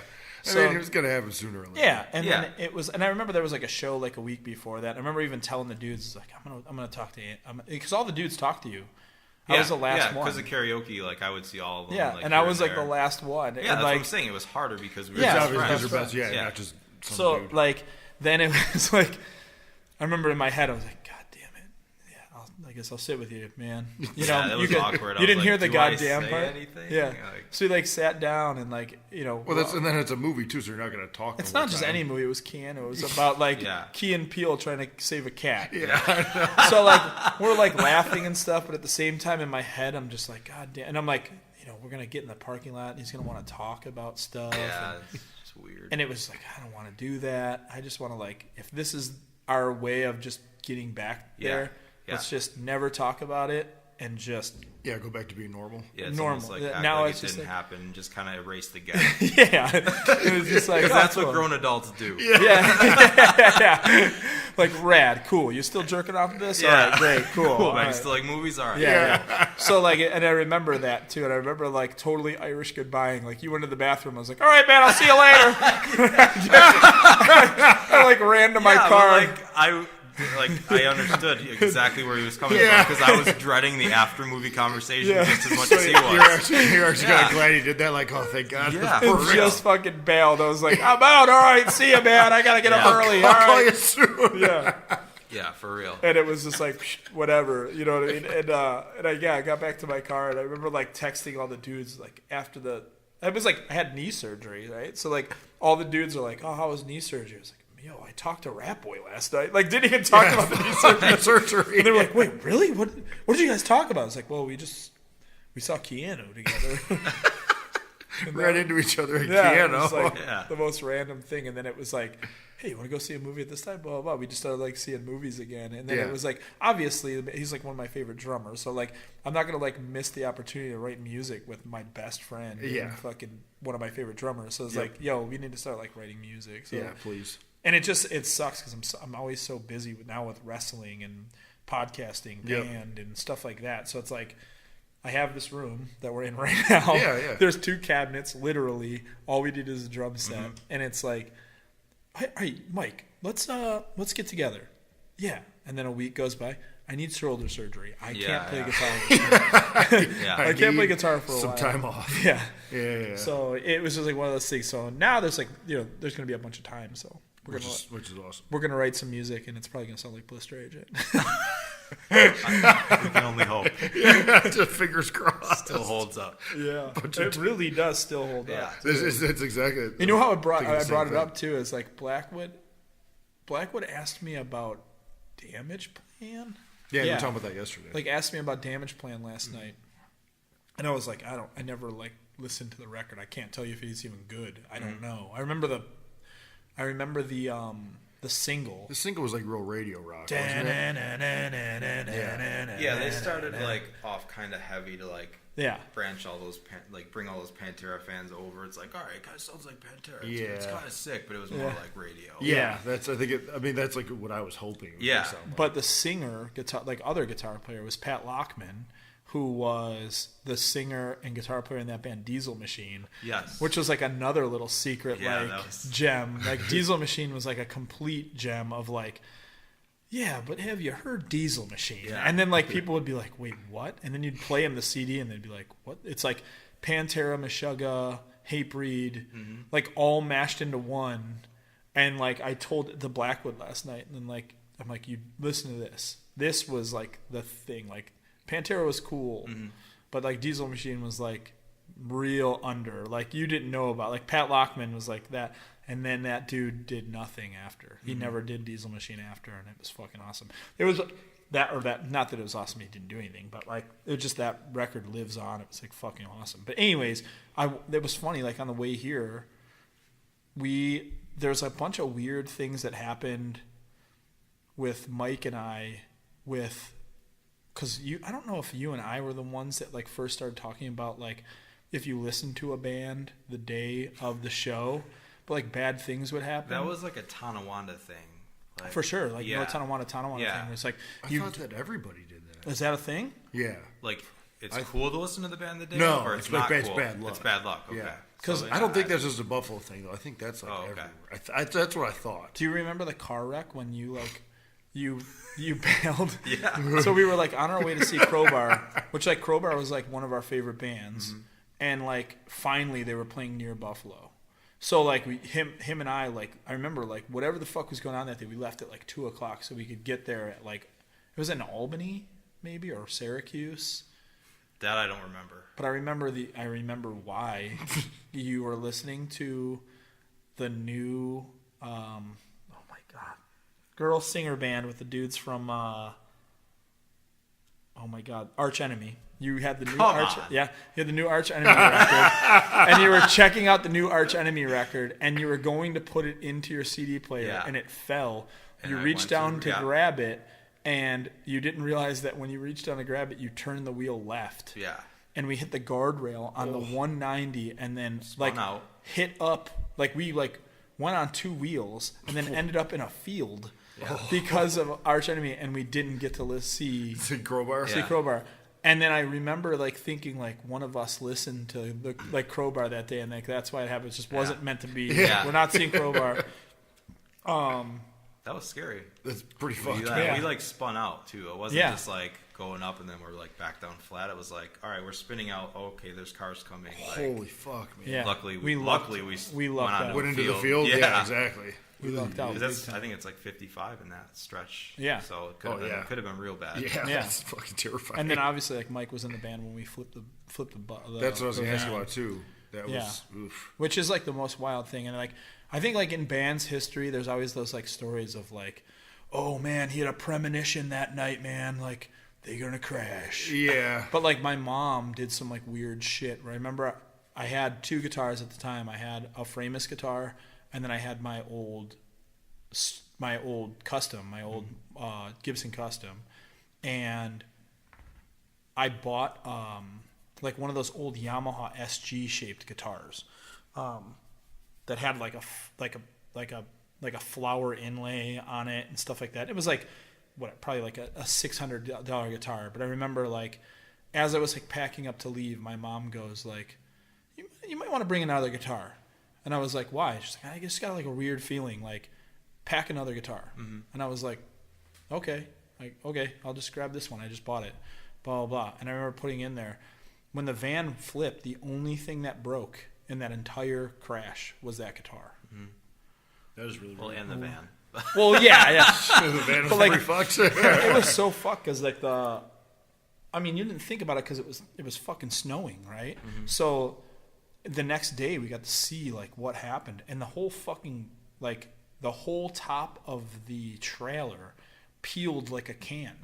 Peeled right up like a can, and all the gear was just like everywhere. Ugh. And we didn't even think about it. Like thousands of dollars worth of gear, and we just jumped in a car to get out of the snow. Yeah. I didn't even know where my shoes were. Yeah. Like my shoes, I was asleep in the back seat. I was going to say, were you guys sleeping when the van I was flipped? asleep and woke up to tumbling. Yeah. Fuck. Same here. I think I'm not just trying to be dramatic. I think I have like permanent floaters in my eyes because of that accident. Oh, yeah. Really? Yeah. Because I think I like woke up to it and like Yeah. my head was just like going from Doesn't sleeping sound- to That doesn't sound unrealistic Yeah. at all. Yeah. yeah, because 'Cause my I doctor's did- like they're never gonna go away. I'm like, well, why would that happen? They're like, oh, some like trauma at some point. I'm like, oh, Whoa. cool. Yeah. Because I remember like I was the last in the van, Yeah. and I came to because I hit my head really hard on a window, Oof. and Keith saw it, like, because he was in the bench ahead of me, and I remember him being on top of me when we like woke up, or when I woke up, and he was like, "You hit your head. We got to get out of here." And then I remember instantly just yelling like Mike's name, Jordan's name, like just nobody was answering me. Yeah. I just saw Keith, and no one was answering me. It was a blizzard outside, and I was just like, "Where are you? Where are you?" And no one was answering me. And then I got out, and like I had no shirt on. Like, I had like a short sleeve shirt on, no shoes. Yeah. I had to like In a dig. blizzard. I had to go back in and try to find my shoes. And I got my sweatshirt. I found like a sweatshirt. Couldn't find my shoes, but I had to like. Luckily, like a car rolled up. Yeah. And they let me. I was going to say, like, how'd you get out of there? they let me sit in the car Yeah, they because let I us had sit in nothing the car on. Yeah. because it was like And then freezing out. And one of the biggest, this is one of the, and if you're listening to this, don't be an idiot and do this. Like, it's just me talking. One of my biggest regrets in life was getting an ambulance.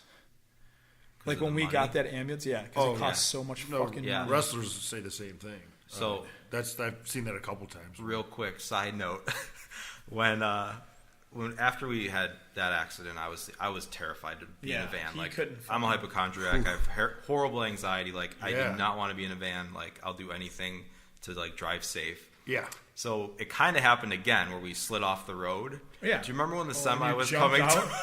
Oh my The god! semi was coming. Okay. You could tell the story because you're gonna know it better. One of the smartest people in probably both of our lives is Biggie, like Nick Grimaldi, like the manager of Every Time I Die, then tour manager. This is one of the stupidest things he ever made the decision of. So I knew it too, man. Like, because we had crashed, and then previously to it, and then we told Nick to always route us away from it. Mm-hmm. And this was the first time, but it was like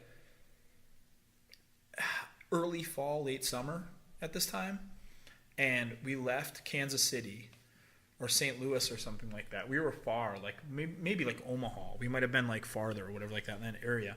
We had to go to Denver, and you have to drive that part of the 70, 80. I can't remember. Is it 70? I think it's the 80. Okay, so like, and it's notorious. Like,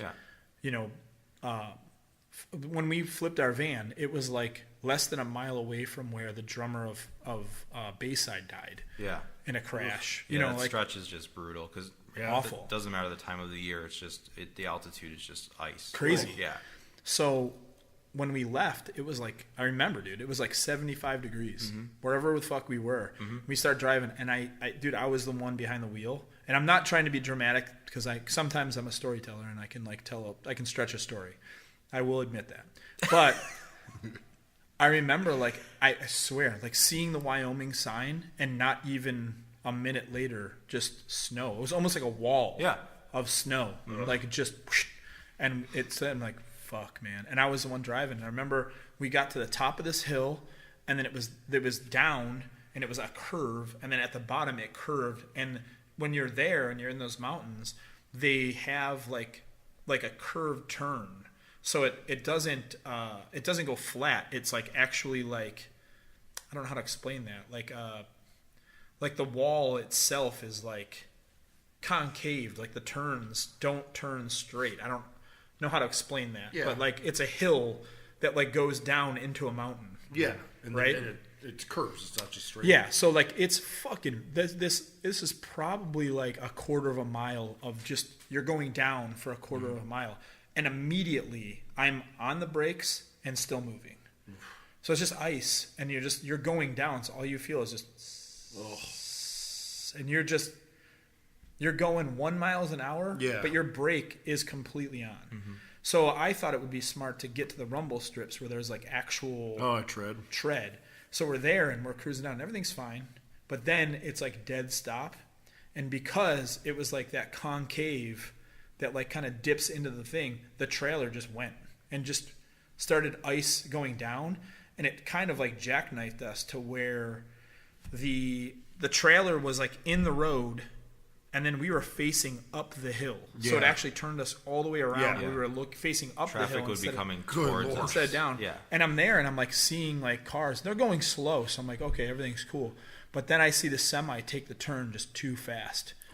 And it was fucking wild, man. I don't know how he missed the cars on the way down, because I could see him fishtailing immediately. Just boom, boom, and it's like left, and we're on the left, so it's like left to the right, to the left. It's just coming straight to the right, and then you're seeing it, and you're like, oh, there's a pattern here, and I start noticing. I'm looking, and Biggie wouldn't let me. I don't know if you remember. I go, Biggie, I need to pull up and straighten this out because our fucking trailer's out. And he goes, no, dude, don't touch anything. Just leave it. Yeah. And I was like, okay. And like I remember seeing the pattern. It was like left to right, left to right. And then he was right, and I was like, that's left, right where we are. Yeah. And I go, guys, we got to get out of here. Yeah. And Ratboy, I mean, there's two things that I talk about in the history of Ratboy. Yeah. One is this, because he did a Superman dive out the fucking 2 bay doors. I mean, just, and then I literally just gingerly stepped out of the van and was. I pulled a Die Hard. Yeah, he like rolled. Van. He pulled like a roll.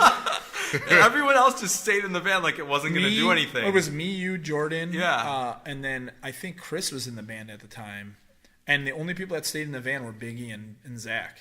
Okay. And we got out of the van, and we're like sitting there. Mind you, like I said, gingerly. I mean, like, not in a rush. I got out of the van and just stood there, and Mike dove out of the van and like did a fucking roll, like a barrel roll, and like stayed next to me. And he's like, oh, and like, the fucking truck just gently. It like grazed the trailer. But it just straightened it out. It just gently fucking pushed our trailer back to being straight. Oh, perfect. And then it jackknifed in the middle of the fucking highway. Like it hit the guardrail and then blocked the entire way. Holy fuck, dude. Yeah.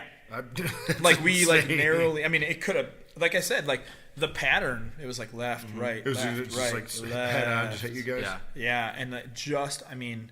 You could see the guy just pumping the fucking thing to the left. So am I crazy if a semi's coming at you, sliding down a hill, and you see it coming towards the van? If you do a Mission Impossible out of the van, is that crazy? You guys acted like it was like the dumbest thing ever. It's just hilarious, but like, I mean, I think gingerly stepping out is even crazier. Okay, like because it was going very slow. It was going slow, but I'm thinking the weight of a semi. Yeah, it's like it's gonna blast us. Yeah, I'm like, I'm out of here. I just remember being like, oh, we got a like, lot of time. All right, we gotta get out now. Let's go hit us. You guys were like looking at your watch. We got a lot of time. Get the sandwich. He was the first out of the van. He's like, oh, here you go, Mike.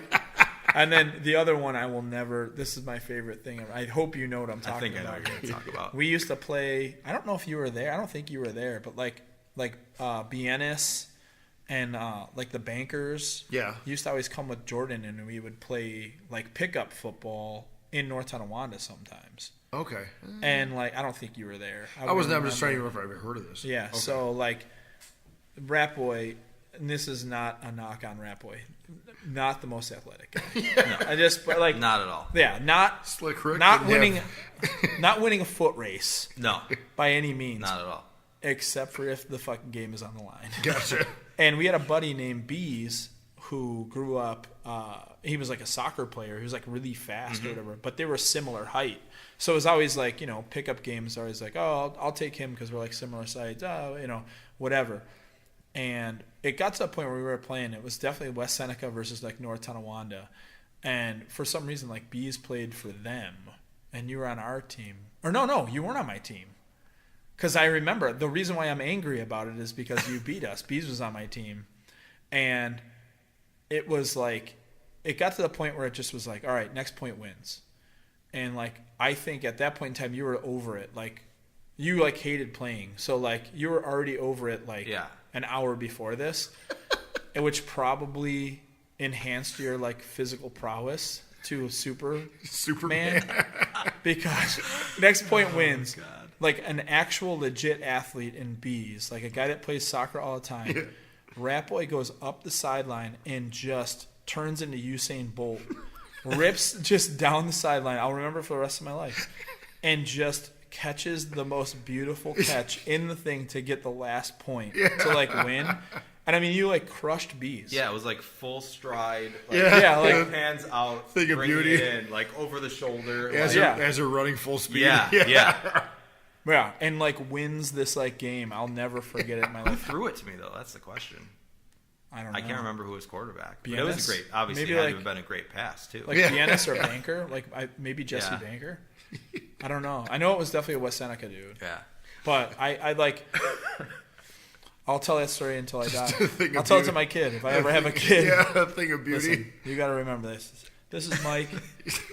Yeah, he played drums in the band for a little bit. But let me just tell you this story. You should have seen this. Were you around when Joe Riverside told the hat story? You had to have been. I think so. Or his hat spun around on his head or something. So Joe Riverside, if you guys are ever in Buffalo, go to Allentown Pizza.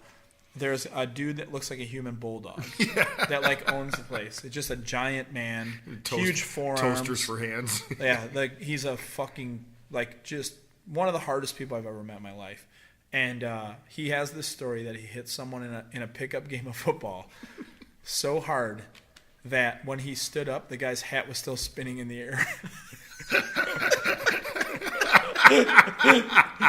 I swear on my life, Joe Riverside, the owner of Allentown Pizza in Buffalo, hit a guy so hard his hat was still spinning in the air. But yes, he was getting up. Yeah.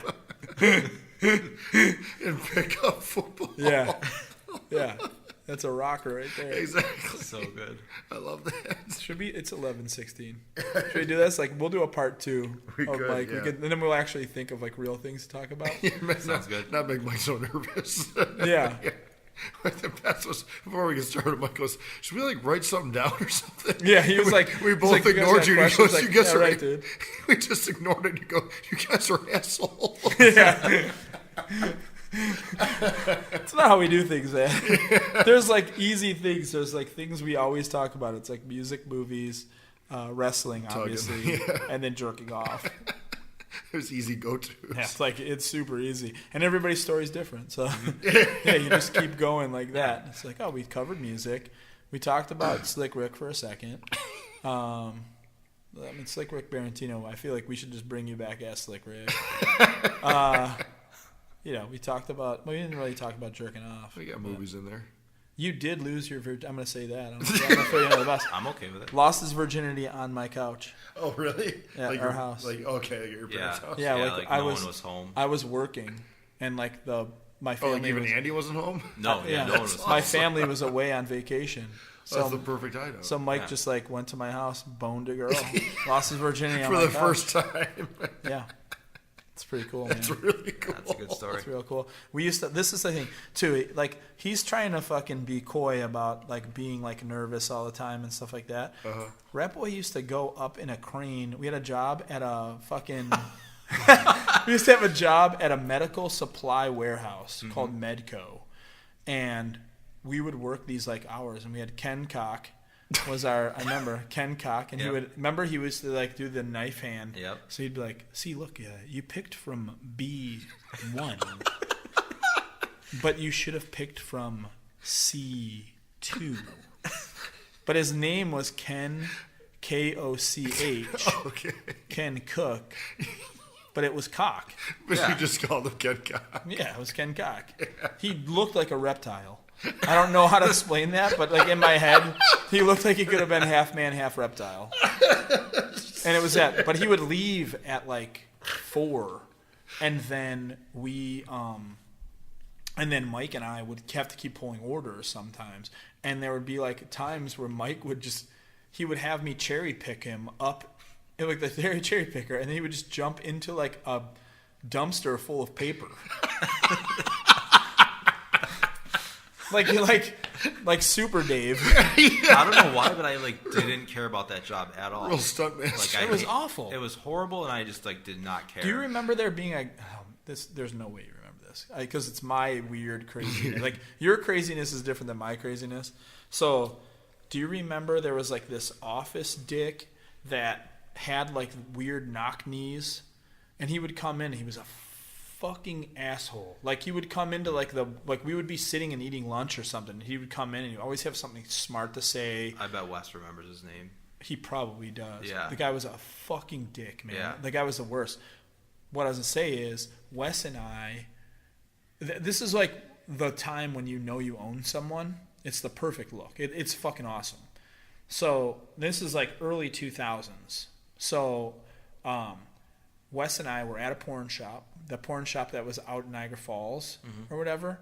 One time walked in there, the singer of Short of Breath was in there and told me that I kicked him so hard at a show once that all of his piercings in his face fell out.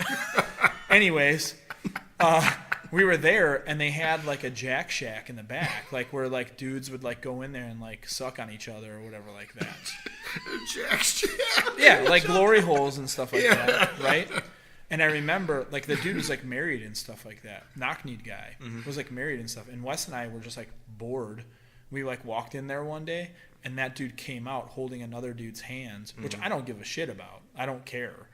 But, like, I remember him not thinking he would see us there, and the look on his face was wild, dude. Like, he walked out, and he was like, we caught his secret. Yeah. You know what I mean? And, like, we didn't care. No one said anything. But it was, like, that look of, like, oh no, shock. They own us. Like, was cool. Yeah. You know what I mean? This is like, wow. And like, I don't know, like, what was going to use that? Right. You know what I mean? Like, I'm going to get a hold of his wife and I'm going to like take all of his money from this thing. I don't give a shit, you know? Yeah. But yeah, that was like, I remember just the look in his eyes and like Wes and I just being like smiling like, what's up, dude? Yeah, it was pretty wild. You're a dickhead to us. We know your dirty secret. I love the fact that you're supposed to be in a movie with Puff right now. That was at 10:50. Just ribbon. Just ribbon, dog. Yeah, that's the best ribbon. I did have intentions on going to it. I just, we just talked. Yeah, man. It happens. Yeah. All right, so that should be the podcast right there. There he goes. A podcast with Slick Rick Berintino, a.k.a. Red Nuff. I never explained that story. Oh, you didn't finish. Oh yeah, Red that's why we got to Dunkin' Donuts. So yeah, we were. So Shit. They used to work at Dunkin' Donuts. Here's the story right now. Dunkin' Donuts turned into the Walker. Yeah. So they used to work at Dunkin' Donuts, and they worked with a dude named Mike Green. It was Don Greeno. Don Greeno. Greenough. Yeah. And when one day he got I got my check and it said Mike Nough, Mike Nuff. Yeah. And so we just called him Mike Nuff. Like that was his nickname. And it turned into Nuff Daddy. Yeah, Nuff Daddy. And then for some reason it was Red Nuff. Yeah. Why? I don't know. I think because it was Rat Nuff. Oh, yeah. Because there was like I remember. No, because there was like a dude it was like, oh, what's his name? Oh, it's Rat. Red? He said Red. So it just turned into Red Nuff. Red Nuff. Dude, Red? I would love to see, later jammies, if you're listening to this, I would love to see all of the nicknames, like in an actual, fucking like a timeline. You can come up with a timeline. It doesn't matter. Ratboy. It started with Pack Rat, went to Ratboy, like Red Nuff. It ended with Red Nuff. Red Nuff is the best. So yeah, that's the story of Mike Nuff and Red Nuff. Oh, so it was Red Nuff and Mike Nuff? Yeah, well, it's because his name is Rat. Yeah. And another dude called him Red because he thought I said Red instead of Rat. But you also used Mike Nuff as well? Yeah, because it said it on his... That's where it started with the check. Mike Nuff, which was the funniest thing in the world. I don't know why. Which I wonder what his name said. Don. I think it said Don Greenbow or something like that. It did say Don Greenbow. Yeah. Because Wes was the guy that handed out the... He may have done something with the payroll. He was the guy that handed out the checks. That's how he knew it was like Mike Greenbow. Yeah. Or Don Greenbow. Yeah. God damn it. What a time to be alive. Exactly. I can't believe we remembered all that. All right. That's our podcast with Mike Novak. It was sick. It was sick. Yeah, you do it. You want me to do it? Yeah, you do it. Or did I do it last time? We should have had Stevie Richards do it. Fuck. Go ahead. We already used that the rest of our career. Thanks, Mike. Yeah. This was thanks good. for having us. Yeah, no problem. Heat's in the ring, guys.